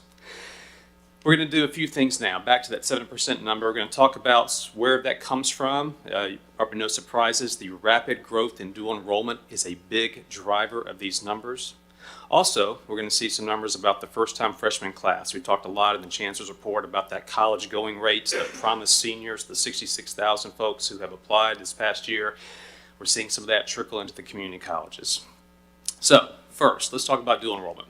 I want you to imagine that for every 100 community college students, those blocks on the left, 28 of those 100 in the community colleges are dual enrollment students. That's a big chunk. 10 years ago, that would have been about 15 of every 100 students. So we've had rapid growth in dual enrollment. Even during the pandemic, this was the case. We're now up to about 21,000 students in dual enrollment. Again, up about 57% since 2015 alone. New freshmen. For every 100 community college students, 21 of those are first-time, full-time freshmen. Most of them traditionally right out of high school. That number, though, was under a lot of pressure in COVID. If you look back to 2015, when it really peaked, you now see it settling in at about 16,000 students. The first real increase we've seen in a good number of years. Now, that then leads us to some overall judgments about the enrollments. And again, some of this is preliminary, but overall, again, that 4% enrollment increase on the left, and to call out some schools where we've seen some really rapid increases. Columbia State, Jackson, and Nashville. Across dual enrollment, every college is seeing those increases this fall, but particularly at Columbia, Pellissippi, and Jackson. And then those new freshmen. Overall, again, growth of about a few percentage points, but particularly here at Dyersburg, at Northeast. And I really got to congratulate Carol Rothstein and Jackson State. We've had a couple of rough years with enrollment. To have a 20% or so increase in freshmen is remarkable. So Carol, good job to you and your team.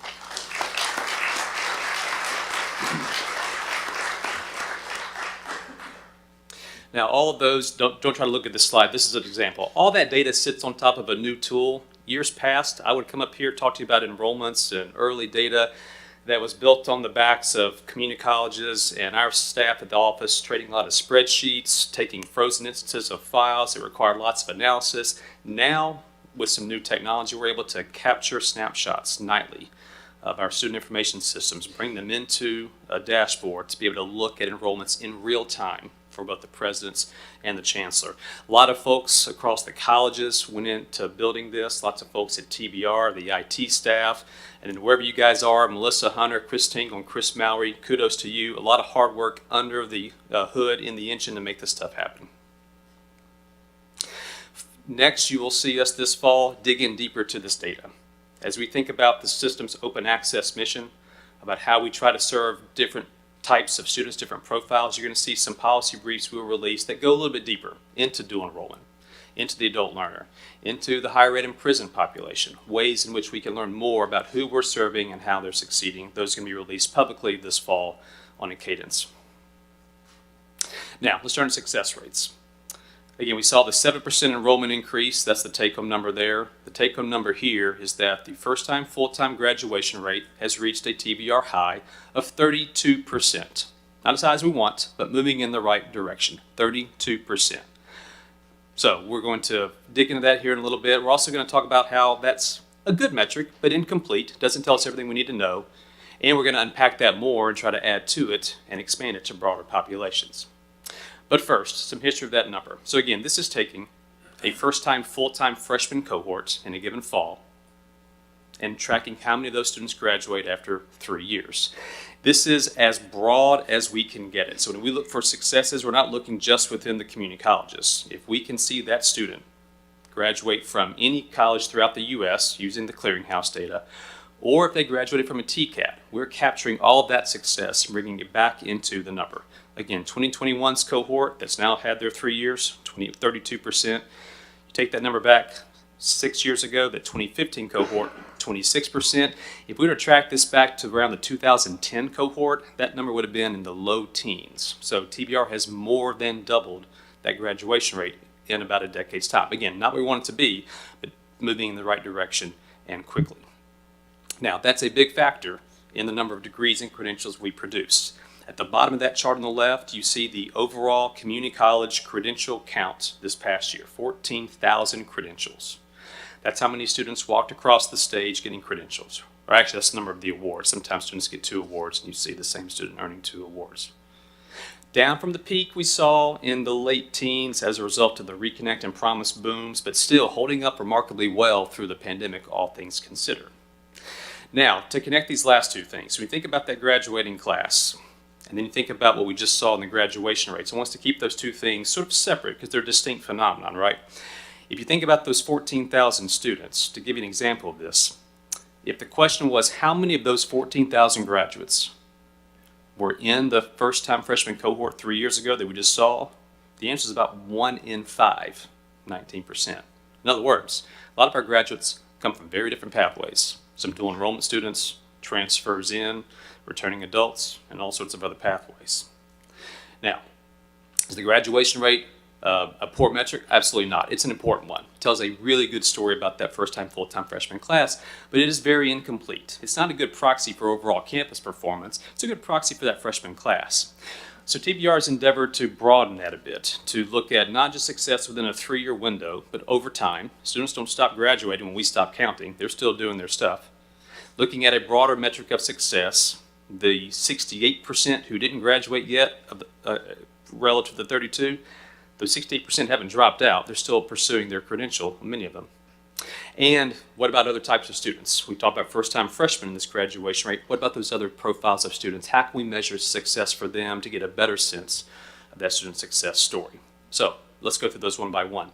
That 3-year rate. Okay, you saw a few slides ago when we showed the 3-year graduation rate for that 2015 cohort of 26%. That's what's in red right there. So anchor on that number. That's the 3-year rate for that 2015 cohort, 26%. However, if you keep tracking that cohort out over time, eventually about 43% of those students will graduate. So again, they don't stop working when we stop counting. So having a longer term success metric is important because, in particularly for the community colleges and TCATs where you have lots of life circumstances, other challenges that get in the way of on-time graduation. Secondly, that 32% graduation rate also needs to be additive to those who are still pursuing their education and those who have successfully transferred but have yet to graduate. So on the left you see, if we take that 2021 cohort, again 32% is the graduation rate, but if we add to that those who are still pursuing their education somewhere and those who have transferred already successfully but have yet to graduate, that overall number is around 50%, 50%. And a big part of that's the transfer piece. We're releasing some new tools to the public that digs in more to that transfer piece, particularly that disconnect you heard from Dr. Moreland yesterday between students' intention to transfer and their actual transfer pattern. So about 3/4 of our freshman class default to that transfer pathway. That's what they say they want to do. So that's the path they're on. Only about 1/4 actually do, and of that, only about 15% ever get the bachelor's degree. That big disconnect motivates a lot of the projects you heard yesterday, particularly the Reimagining project. And then the lower right corner talks about a pathway that is a transfer pathway that's trying to get much more robust that Dr. Reed and Dr. Hollins are working on every day, the TCAT to community college pathway. Right now, that's not very well subscribed. Only about 7% of TCAT students ever transfer to community college. Only about 4% of community college students ever transfer to a TCAT. Those pathways are getting more robust year by year and will help these numbers over time. So again, that overall success rate is more about 50% if you take into account it holistically. And then finally, it's not just the first-time full-time freshman. TBR every year welcomes lots of new students from lots of different backgrounds. If we take into account what happens to them after we encounter them 3 years later, this is what we see. So think about again that freshman class is on the right. We've seen those numbers. There's that 50% success rate. But in 2021, we welcomed lots of new dual enrollment students for the first time ever who have different goals. How do they succeed? The answer is at about a 72% success rate. Many of them pursuing their credentials at a non-TBR college. They're on a university pathway usually. That's appropriate. Some have graduated from us. Some are still enrolled. But overall, they're succeeding at high rates. In 2021, TBR community colleges welcomed thousands of transfers in from different colleges around the U.S. What happens to them? About 31% graduate after 3 years, and a huge chunk are still enrolled and still pursuing credentials. In other words, these overall success rates are typically only contemplated within the first-time freshman class. This is trying to get at a broader success rate that reflects more the profile of who TBR serves. Digging in a little bit more to the dual enrollment section, because this is a policy area that TBR needs to put more attention to. Let's think about, again, the growth in dual enrollment, about a 50% increase the last few years. But their long-term outcomes are a little fuzzier than they need to be. So this is going to ask the following question. What happens to a community college dual enrollment student over time? Where do they go upon high school graduation? Once we see them within the community college sector, what happens over time? 20 of those 100 will find themselves enrolled after high school in a community college. Essentially, that's the conversion rate for a TBR community college, 20 out of the 100. 2 out of those 100 will find themselves at a TCAT. 48 will enroll in a university, which again is intuitive. These are typically better prepared students who are often on that pathway. But, and here's the interesting point, 30 of the 100 are not found anywhere in post-secondary enrollments. Now that's a remarkably high number that demands some attention from us. As we think about the next wave of TBR policies, we think about how the new division of strategic enrollment management, I introduced Troy yesterday, how that gets stood up, how we can think about where TBR can improve college going rates. Those are 30 students whose first encounter with higher ed is at a TBR community college. And I want them to feel like they are as much a part of that college. I want them to feel like they are admitted and part of the culture, and hopefully then seamlessly enroll in college after high school. That's an area of opportunity for us.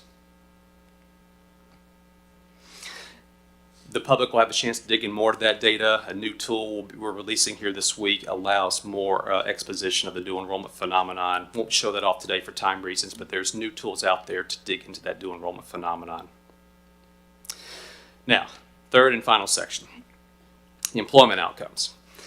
I'm actually going to ask you to contemplate this first before I show you the number, because I want to kind of see where your anchors take you.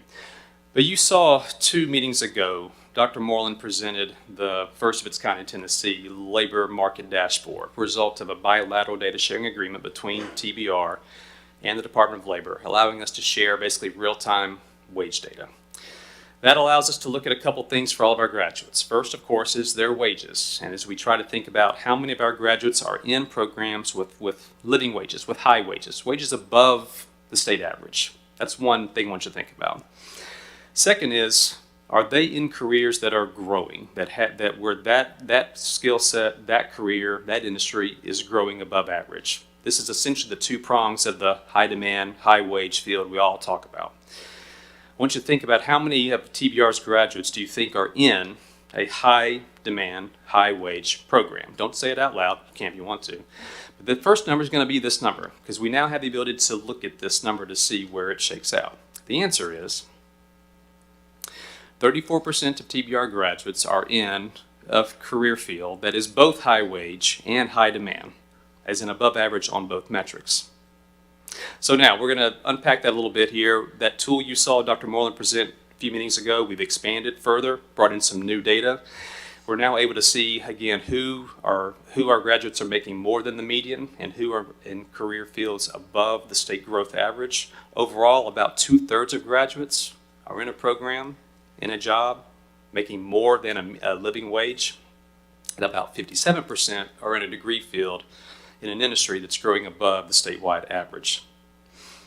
So that entire new dashboard has some cool new features. We'll see one of them today. First is, remember, this is fresh.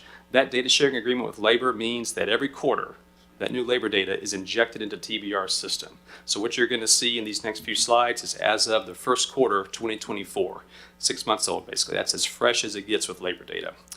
There are also some new user-friendly profiles, outcomes for each program that you can see more in a more granular level what it looks like, maybe perhaps from a student's facing point of view, and the incorporation of some long-term job growth aspects which allow us to do this analysis. That's also now in the tool that's live on the TBR website. So here's the new stuff. You're seeing some bubbles. What are these bubbles? Each bubble is a TBR program. It is sized based on the number of graduates that come from that program. kind of cut to the chase, that big, I guess that's purple bubble on the right-hand side, that's nursing. Large program.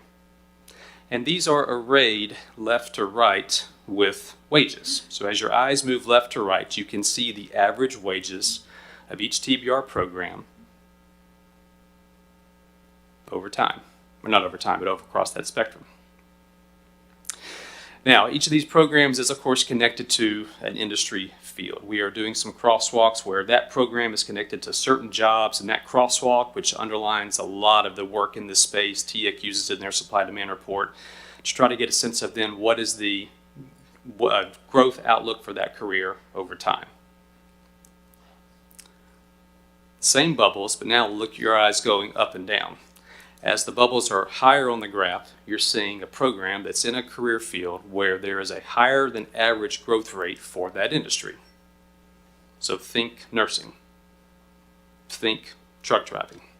And again, each bubble represents a program that's sized back to either the TCAT or the community college program. You put those two things together and you can see where TBR's production is relative to credentials that are producing, hopefully, high wages and in degree fields that are growing rapidly. That top right quadrant, if you will, that's where that 34% comes from. If you look at all the graduates in those bubbles, roughly 34% of TBR graduates are in that quadrant. Again, above average growth, above average wages, where they want them to be. Conversely, you see some bubbles that are throughout that spectrum, throughout that quadrant, sometimes representing lower than average growth or lower than average wages over time. For instance, that upper left corner, I guess that's more of a burgundy bubble, that's cosmetology. Now, you can ask the TCAT presidents, there is, I think it's the second largest wait list, I checked last week still. There's a lot of demand for cosmetology. The labor data suggests that is growing rapidly. It is yet a low wage field. Compare that to welding, which you see kind of in the middle on the lower hand side. Good wages in welding. Its growth rate is below average, but don't let that throw you because the growth rate is still on a very large base of welding jobs that are out there. So there's continuously each year thousands of welding jobs, though the growth rate looks low. Then let's look at EMT, which is slightly to the right in the middle, sort of a red dot. A lot of graduates, very high wages, slightly below average growth rate. And then finally, for illustration purposes, as mentioned earlier, the big bubble on the right, nurses, high growth, high wages. So all this in total, what does it mean? Well, first, again, this is a new lens to be able to see not just where average programs are on wages, but how many graduates within each program are earning those wages. If you think about this as a potential tool for a college, not to say the bubbles in the lower left or on the bottom or on the left are not worth doing, not at all. But as we think about where the next marginal dollar of investment goes, into programs that can either expand or new ones at the college that are in that high growth, high wage area, this is a tool hopefully that helps colleges do that. It builds a lot off of some broader statewide conversations that SCORE has been convening, that THEC and Dr. Gentile's been a part of, along with some of us, regarding how to think about conceptually wages and programs and that crosswalk. This builds on some of those conversations to hopefully get a better tool for colleges and the public and the board to see where the alignment issue really stands across higher education and the labor market. So again, final slide, key takeaways, really good early growth in enrollments across lots of dimensions, across both sectors.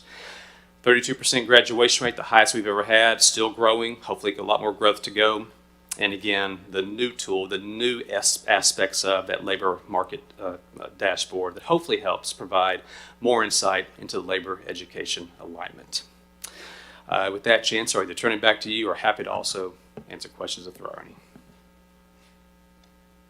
Do we have any questions? I do. I have a couple of questions. Thank you for the amazing presentation, Dr. Deaton. You never disappoint.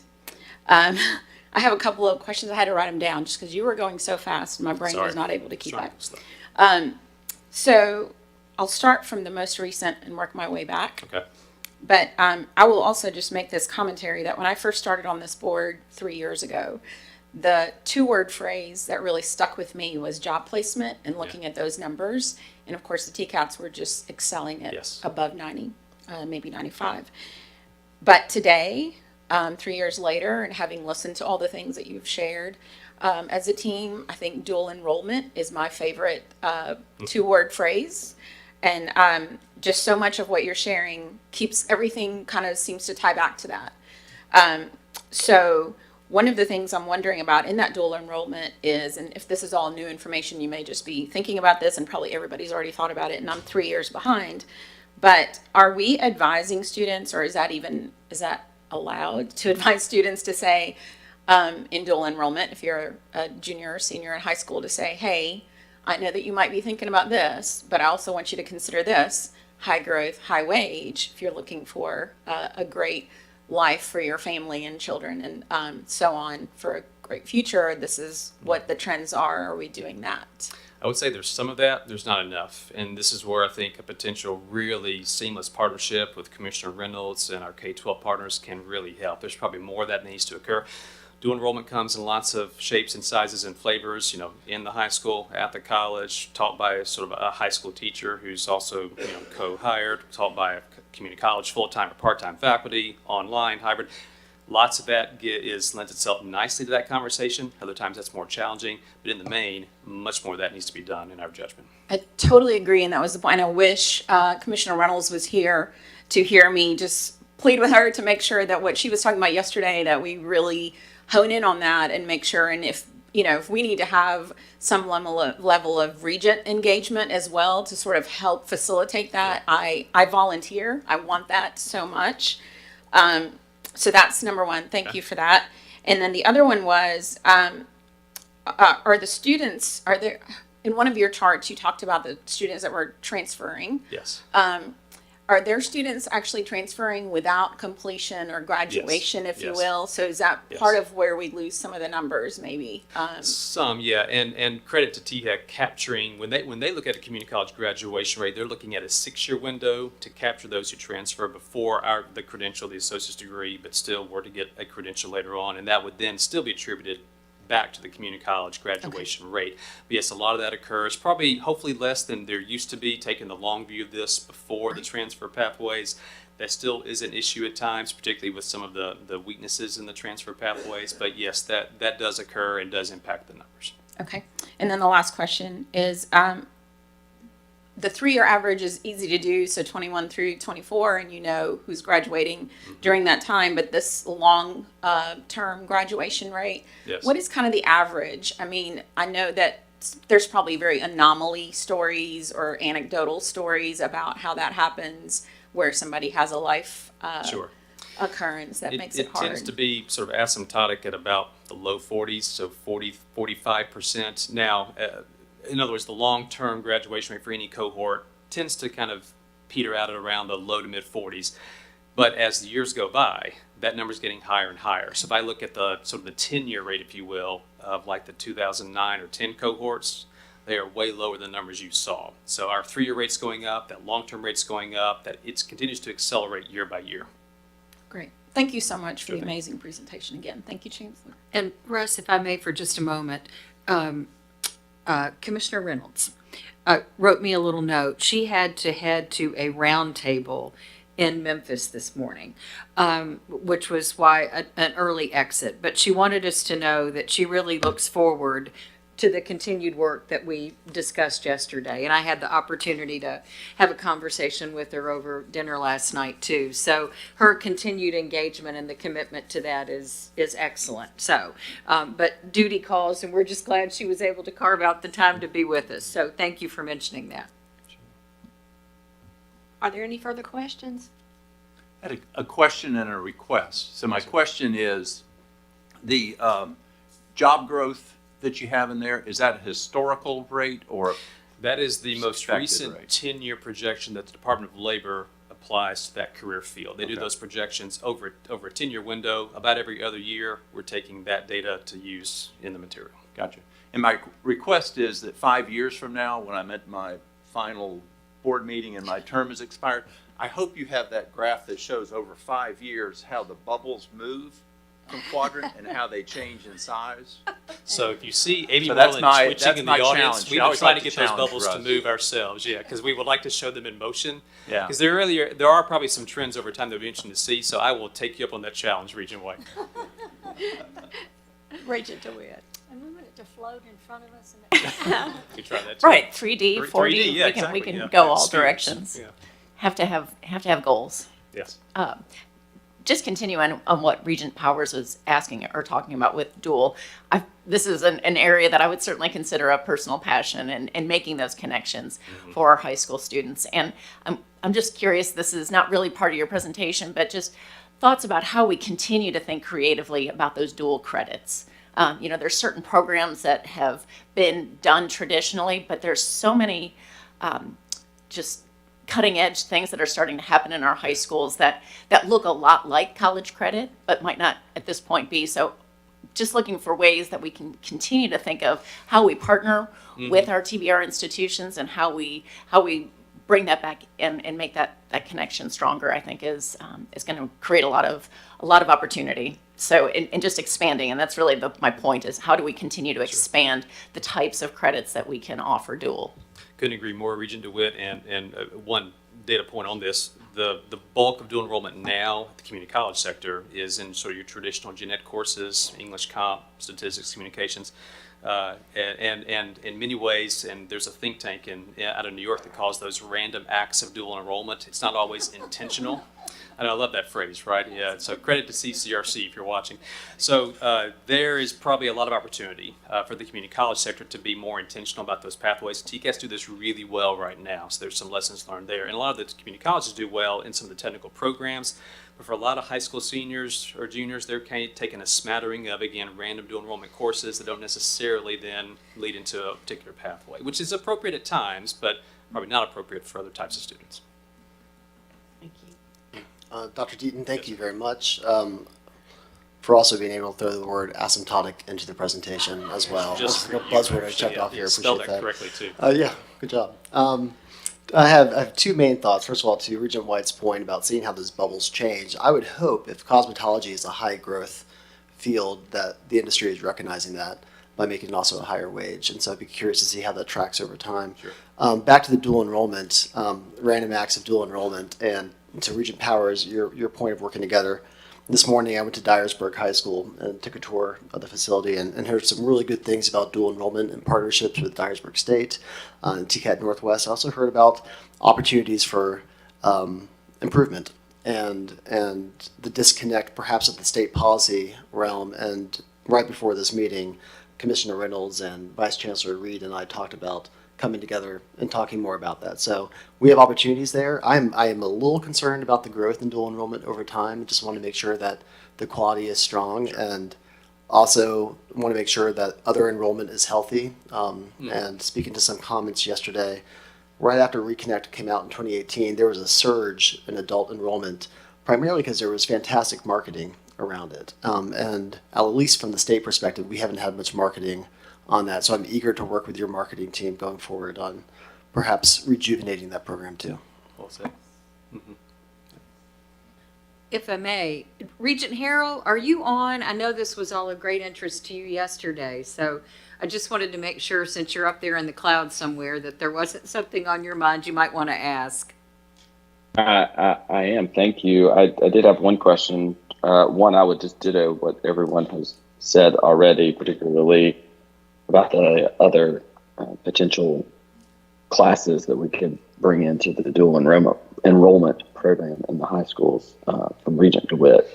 But my question, when you were going through the dual enrollment numbers, I think there was 48% of those students who go into a university out of high school into a university setting, not through the TBR system, which intuitively makes perfect sense. Question is that inclusive of private universities as well? Is that all universities or just public universities? It includes privates. Good question.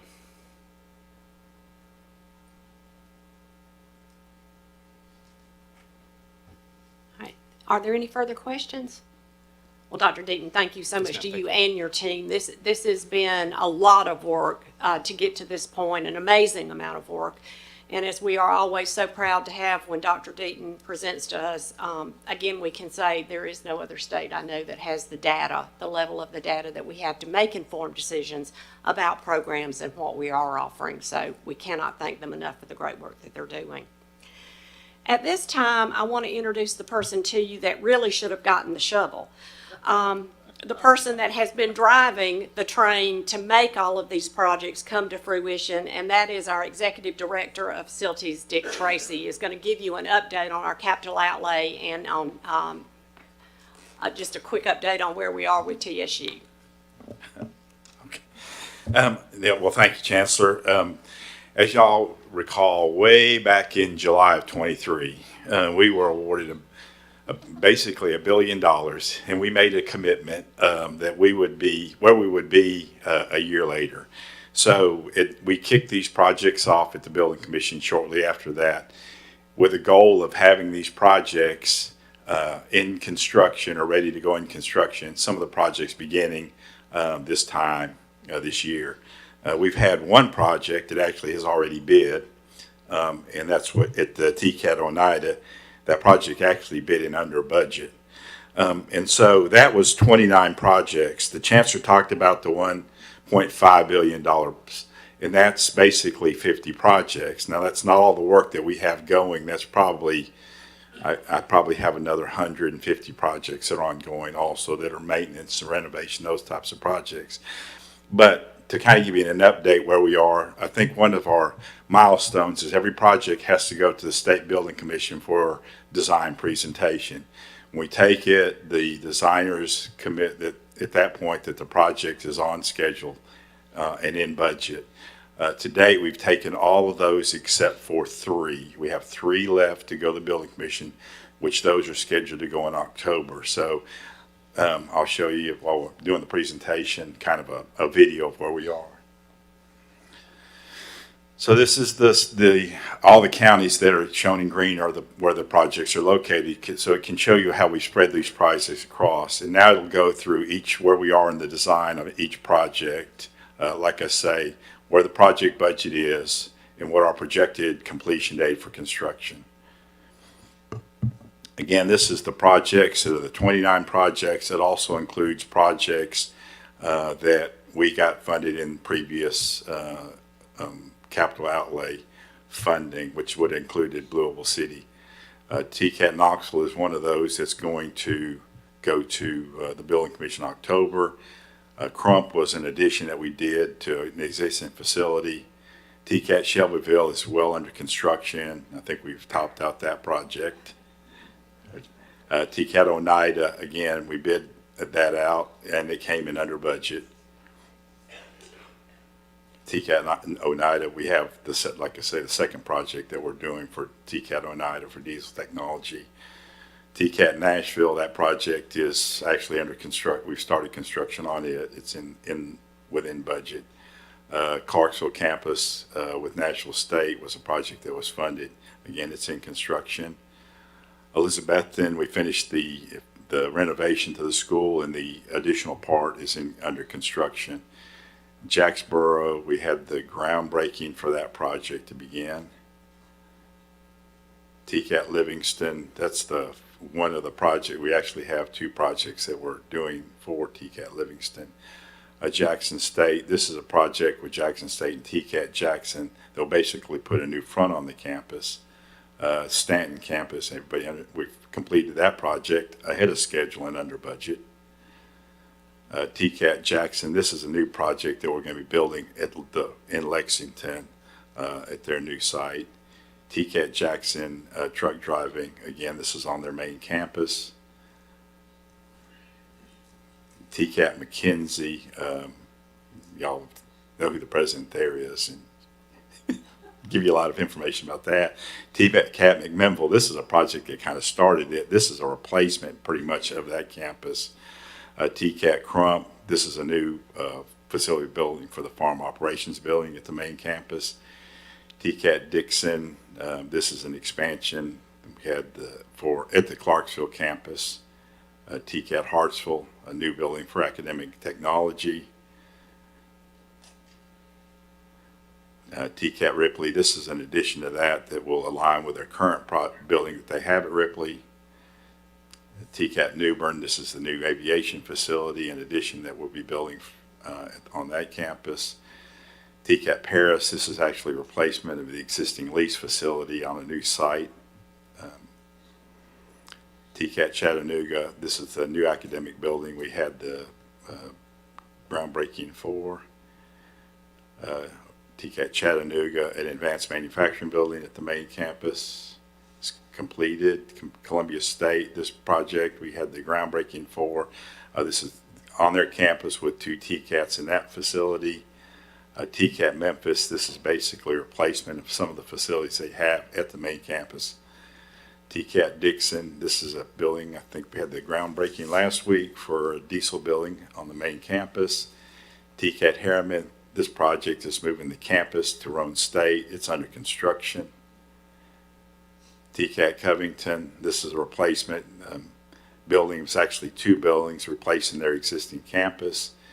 TCAT Dixon, this is a facility with Nashville State next to the hospital.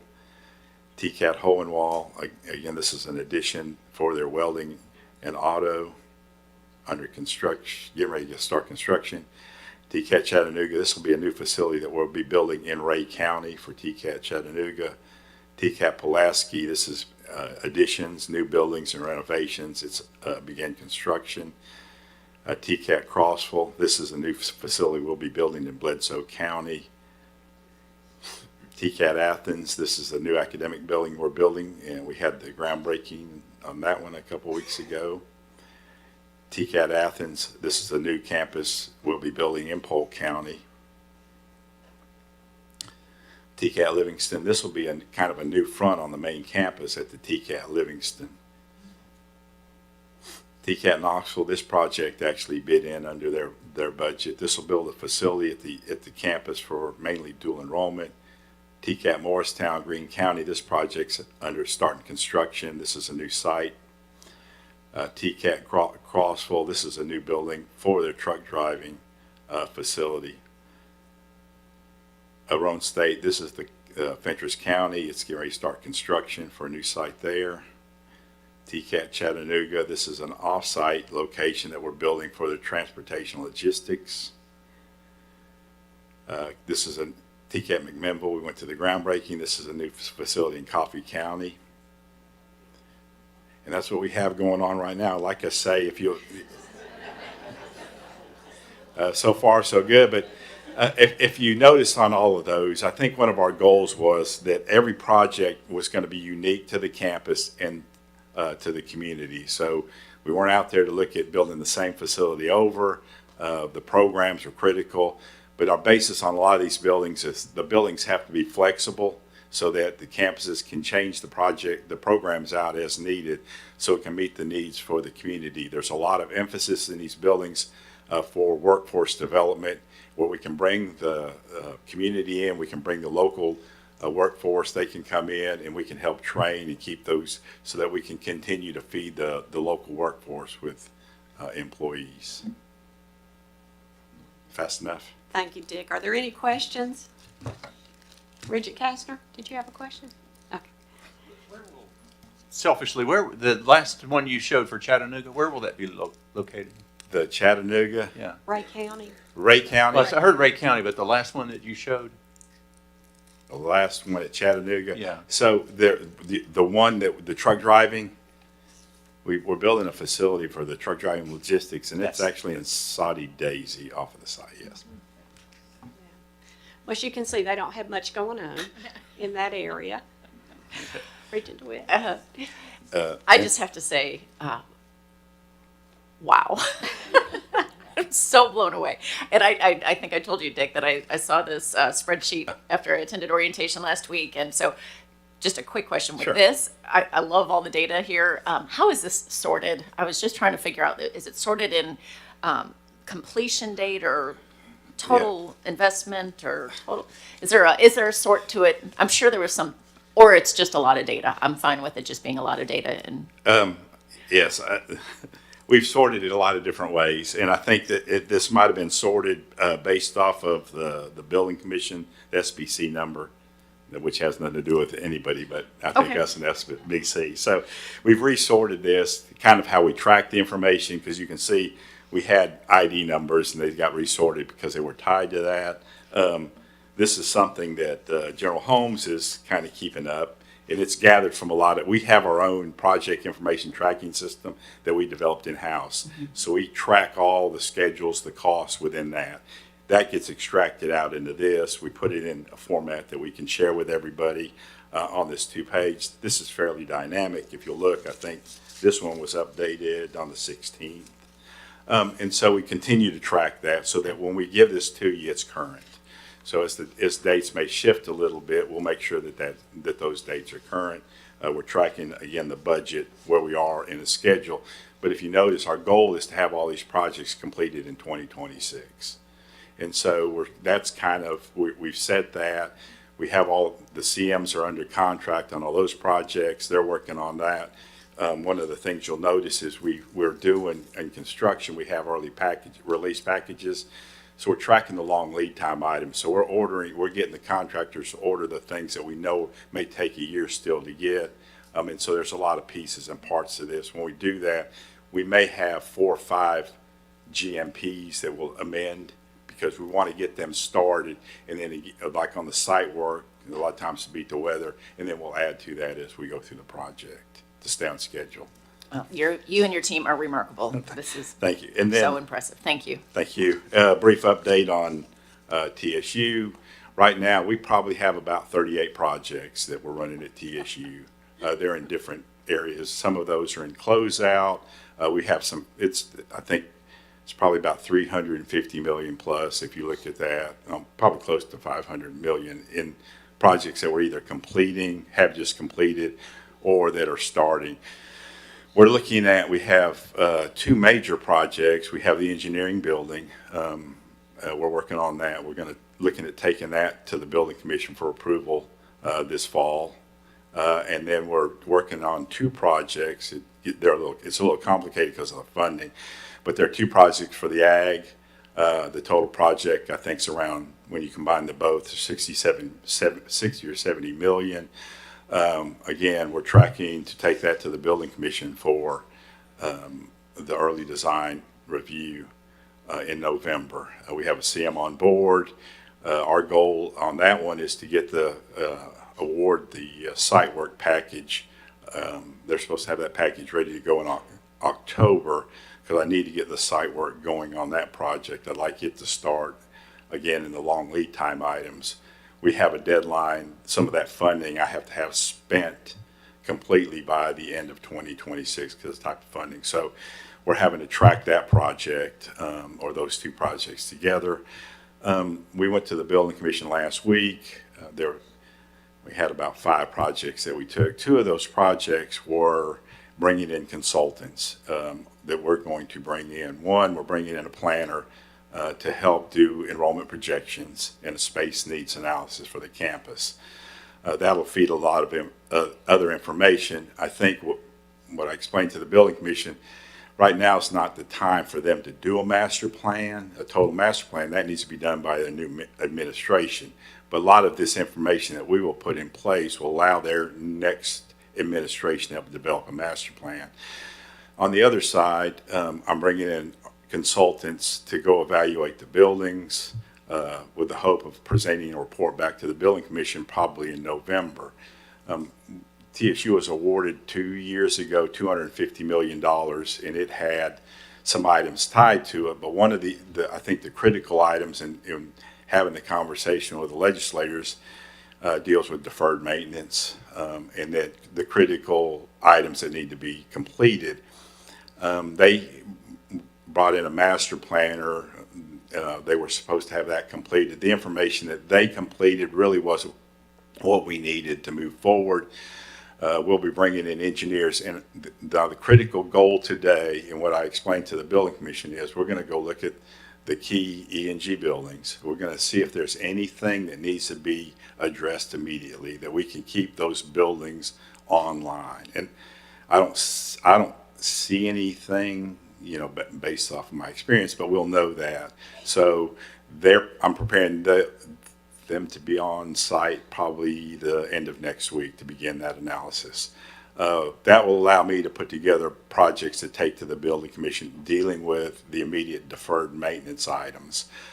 Then after that, we'll look at other issues as far as capital maintenance, those buildings. But at the same time, I'm prioritizing those buildings because there are 2 or 3 buildings that may be coming off a line for demolition. Now, I have to look at the schedule on that, and if those don't come offline maybe for a year or 2, I have to make some decisions on how much we invest in those to keep them online until they come offline. But I don't need to go replace the whole systems in the building if we're not going to keep those online. Working with the 2 consultants, I'll also be able to look at whether we can, if we have 2 buildings that are partially occupied, can we combine those into one building and then take the other one offline and then look at the possibility of demolition. So we have those things that will be ongoing. Once we complete that, we also have some items that we're looking at as far as the possibility that would be more considered capital maintenance. One of them is the renovation of their library and converting it into more of a student study space, collaboration space. I'm bringing a consultant on to help program that. I met with the president and asked that they get together all the stakeholders that will be involved in that project so we can begin programming that project with a goal of taking that to the building commission to get that approved possibly in November or December. So there are a lot of other things that we're working on to help identify how we need to spend the $250 million. Again, the goal, the initial goal is any of the major maintenance items we need to address. The other thing is, as I explained to the building commission, if I had $250 million and I had $250 million worth of deferred capital maintenance issues, you can't do that at one time because you'd have to shut the campus down. So we have to look at how we can commit those projects while we keep the campus running, which is going to we have another project, which it's a project that it's a migration project. So we're looking at space that we can build out so we can move people into that. Why, if we have to take an area offline so that we can do the maintenance over there and then kind of shift the people around. So we kind of got a lot of things that we're working on out there to kind of keep everything moving forward. Thank you. I've just got a couple of quick questions, but also congratulations on this very impressive endeavor that you've taken on, and I don't envy you. 2 questions, and they're sort of connected. One is, when you talk about completion by 2026, are you talking about occupancy, or are you talking about obligating of funds or bid award? I'm talking about 2026. We'd be substantially complete on the construction. Okay, so we'd be ready to turn those over to the campuses. Impressive, even more.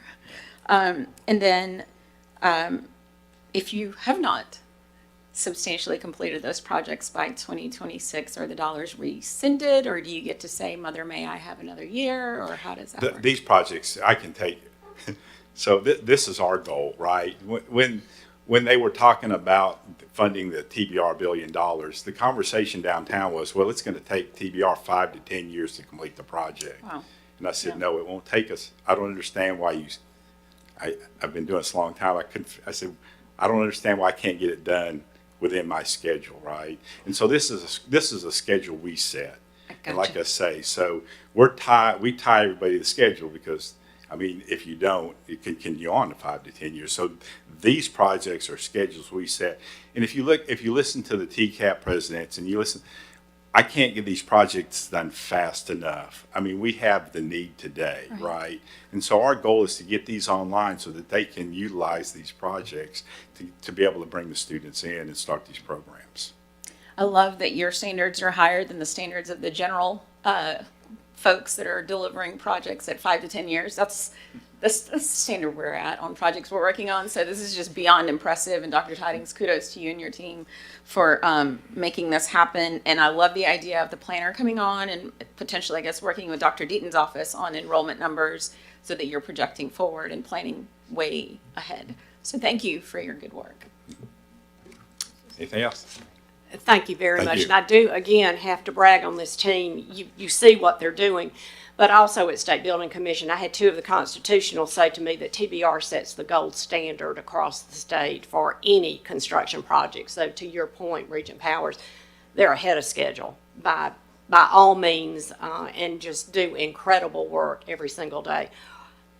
That's why they received our Soaring Eagle Award as a unit at SOAR, because that unit has just done incredible work. So thanks again to everybody in the facilities department. I hope you're all listening today and are smiling because of the hard work that you did. Next on my report, we've talked a lot about skills competition today, and you heard from our state president, Lolly, and a student, Marcus, that competed. I also want to highlight just two other students because Dr. Lemming set the stage for you back at our committee chairs, talking about a student that we had going to the world competition.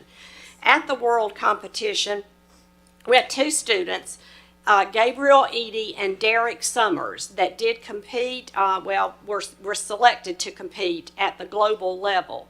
That is because of the national gold medalist team that they had competed in and won at Skills USA in 2023.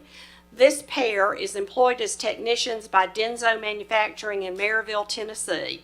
At Denso, Gabriel Eady is responsible for creating, installing, and repairing electrical systems, and Summers at Denso is responsible for programming and teaching robotics, troubleshooting, and vision integration. These two were supposed to compete together at World Skills. Unfortunately, Derek Summers was unable to attend, but Gabriel Eady did go to the world competition. And despite being only one of a two-contestant competition, he was able to impress everyone with his resilience and received many compliments and words of encouragement, to where he was selected as the best of the nation in mechatronics. So huge congratulations to this individual. And I'm not sure that I said Rhone State in all of that when I was talking, but they both come from Rhone State. So congratulations, Dr. Whaley.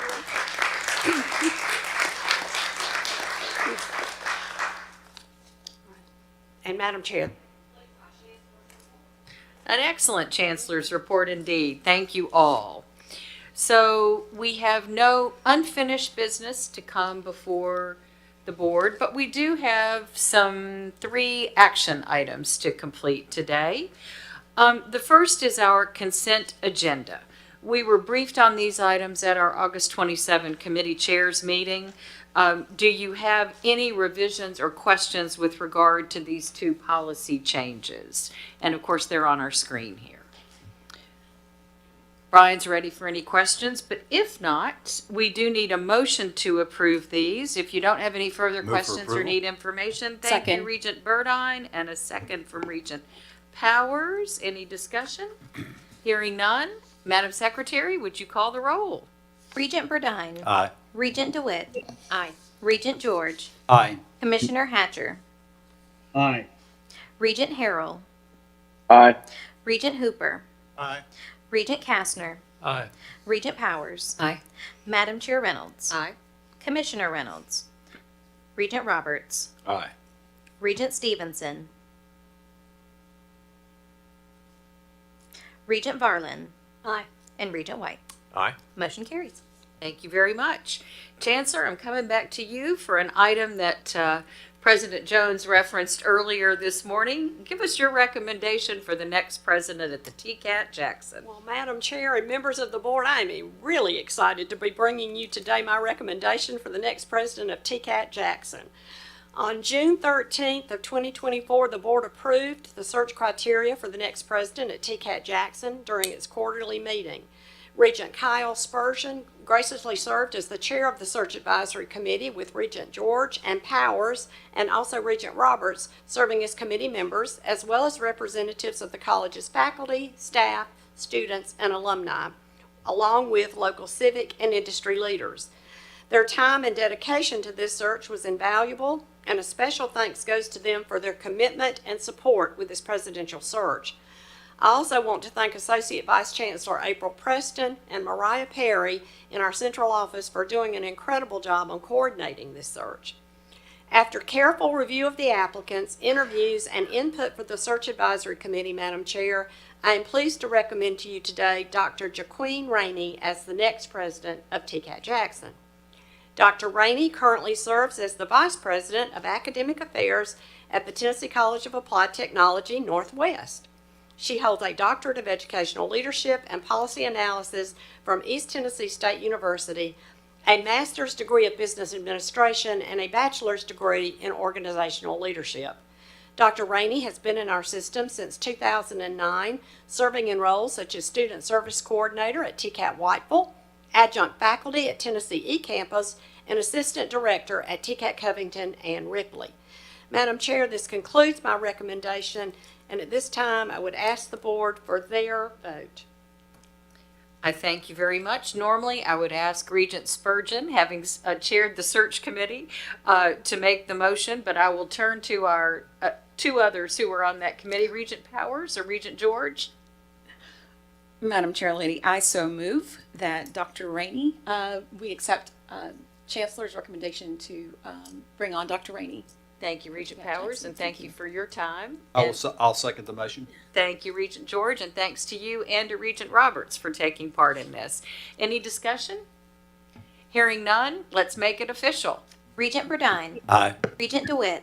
Aye. Regent George. Aye. Commissioner Hatcher. Aye. Regent Harrell.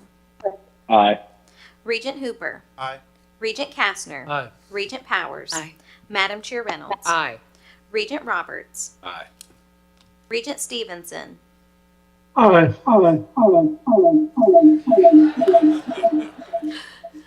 Regent Varlin. Can't beat that. And Regent White. Aye. Motion carries unanimously. Thank you all very much.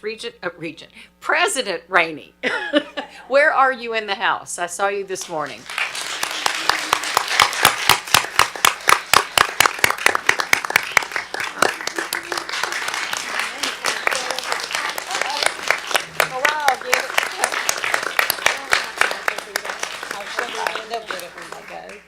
Thank you so much, Madam Chair Reynolds, our esteemed Board of Regents, and Chancellor Tidings. I stand before you today truly humbled and thankful. I am so appreciative and grateful for this opportunity. See, Jackson is home for me. I was born and raised there, and I am so excited about the opportunity to go back to the community that I love so much. I was reminded this morning by Dr. Sisk, the 3 B's of public speaking: be funny, be brief, and be gone. I don't know how funny I'll be, but I think I can do the other 2. I'm just truly thankful. I would like to thank the search committee, the Board of Regents, Chancellor Tidings, the internal and external committee of TCAT Jackson. Thank you for your faith and your trust in me as the next president of TCAT Jackson. To Dr. Yolanda Jones, I'd like to thank you for your leadership, your unwavering support of my personal and professional growth, for your support of me during this journey, your dedication and passion for students. It's been an inspiration. And it has been an honor to work alongside you and the outstanding faculty and staff of TCAT Northwest for the past 7 years. We have created memories that will last a lifetime. I'm especially thankful for my family, my friends, my fellow TCAT peers, and all those who were so supportive and encouraging throughout this process. And Dr. Sisk was joking with me about being in part of my speech, but I also have to be reminded that had it not been for Dr. Sisk and retired President Carolyn Beverly, who took a chance on me and hired me 15 years ago at TCAT Whiteville, I probably would not be standing here today. And I believe that those of us in education, we have the privilege to serve our students, our communities, and as leaders to lead by example. And so it is a privilege that I don't take for granted. And so to the amazing faculty and staff of TCAT Jackson, I am thrilled and I'm ready to serve as your next president. Thank you all.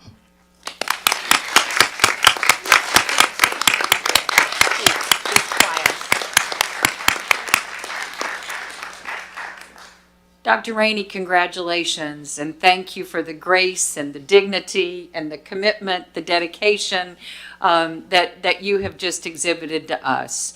You've had some great mentors along the way, and we're just so proud. One of the unique things about this system is we do a great job of taking talent and continuing to mold it and hiring our own, and I mean that in the best possible way of bringing people up in this system and providing opportunities to them, and in turn they bring tremendous opportunities to our campus. So pay no attention to Jeff Sisk. You need to I'm just kidding. Oh, we're so glad Jeff is where he is, and he can once again step down from yet another one of his interim presidencies. I know he's incredibly relieved, but welcome aboard in this new capacity, and we look forward to hearing great things out of the TCAT Jackson. So thank you so much. Anybody else? Well done.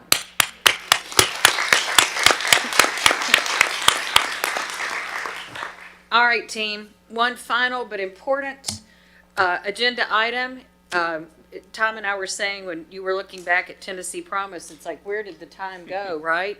But it's already time now to plan our meetings for 2025. It absolutely is. The proposed quarterly board meeting dates for 2025 were included in your materials today. They are Wednesday, February 26th at the TBR System office in connection with SOAR, which will be held February 26th and 27th this year. Thursday and Friday, June 12th and 13th at Northeast State Community College. Thursday and Friday, September 18 and 19 at Roan State. And Tuesday, December 9 back at the TBR System office. Madam Chair, pending any questions, I do request approval of these dates. Any questions? And obviously Mariah will be getting all of these dates to us as well. Importantly on that SOAR piece, and I'm glad you said 26 and 27, the SOAR dinner is actually the night of the 27th. Yes. So block off, 2 days in there, 2.5 depending on travel. Yes, please. That's very important to note. If there are no questions, may we have approval? Move for approval. Thank you very much. Who was that, Miles? Thank you. And a second? Second. Thank you, Regent Hooper. Any discussion? All right. Let's call the roll. Regent Burdine. Aye. Regent DeWitt. Aye. Regent George. Commissioner Hatcher. Aye. Regent Harrell. Aye. Regent Hooper. Aye. Regent Kastner. Aye. Regent Powers. Aye. Madam Chair Reynolds. Aye. Regent Roberts. Aye. Regent Stevenson. Regent Varlin. Aye. And Regent White. Aye. Motion carries. Thank you very much. That's the last roll call of the day. Let's move into our adjournment, but we have just a few quick announcements prior to that. December, we planned 2025, but we still have December to go for 2024. We will be back in Nashville at the central office, and that's on Tuesday, December 10th. Every 2 years, those of us who have been on this board for a while will recollect that we are required by our accrediting agency, SACS, to conduct a board assessment, and that time is upon us. So perhaps even as early as Monday, you will receive from Mariah an email on how to complete that assessment. We're giving you a generous 2 weeks to Friday, October 4 to return it to us. I know if I let something languish in my inbox for 2 weeks, then I won't get to it. So when you get it, if you have the chance to print it out and undertake, or I guess we can fill it out online, do so as expediently as you can. We have been very fortunate to have 100% participation, and I certainly would like to continue that track record. So watch for that from Mariah, and of course we'll continue to be in touch. Chancellor, any closing announcements? Just again to thank our host, Dyersburg State, our community colleges. We are so thankful that you were able to accommodate us here today. I know this was a little bit of an adjustment to our calendars and that you did have to scramble a little bit more than normal. So thank you. We are deeply grateful. It has been an incredible 2 days being with you. Thanks to all of our presidents for being here today. The room was full of our presidents, and so I'm grateful for all of you for participating in this board meetings. It does make a difference with your presence, so thank you. It absolutely does. And it's a treat for us to spend time with you as well and to hear what's happening on our campuses. As Chancellor said, to Presidents Cook and Ridgway and Jones, thank you for an incredible stay and for an incredible start to the day. I'm struck by the fact that while we have so much to celebrate, we are all also very mindful of the work that remains. But such prodigious work. I mean, thinking about the coaching and reimagining the community colleges and the accelerated courses and the core framework that we approved that's been 5 years in the making, you mentioned yesterday. The workforce convening, and I look forward to sitting down with that report. Russ's report on student success and the emphasis on dual enrollment and what our future holds there. And then, of course, as always, the ever entertaining Dick Tracy on all of our projects and how exciting all of this is for each and every one of us. There is a prodigious amount of work going on. So continue to take pride in what you do and know that I believe I can say this on behalf of my fellow board members.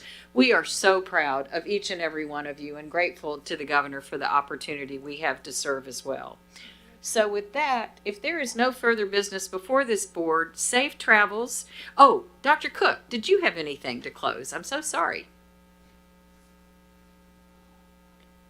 And because we have not been fed enough, I think there are lunches out.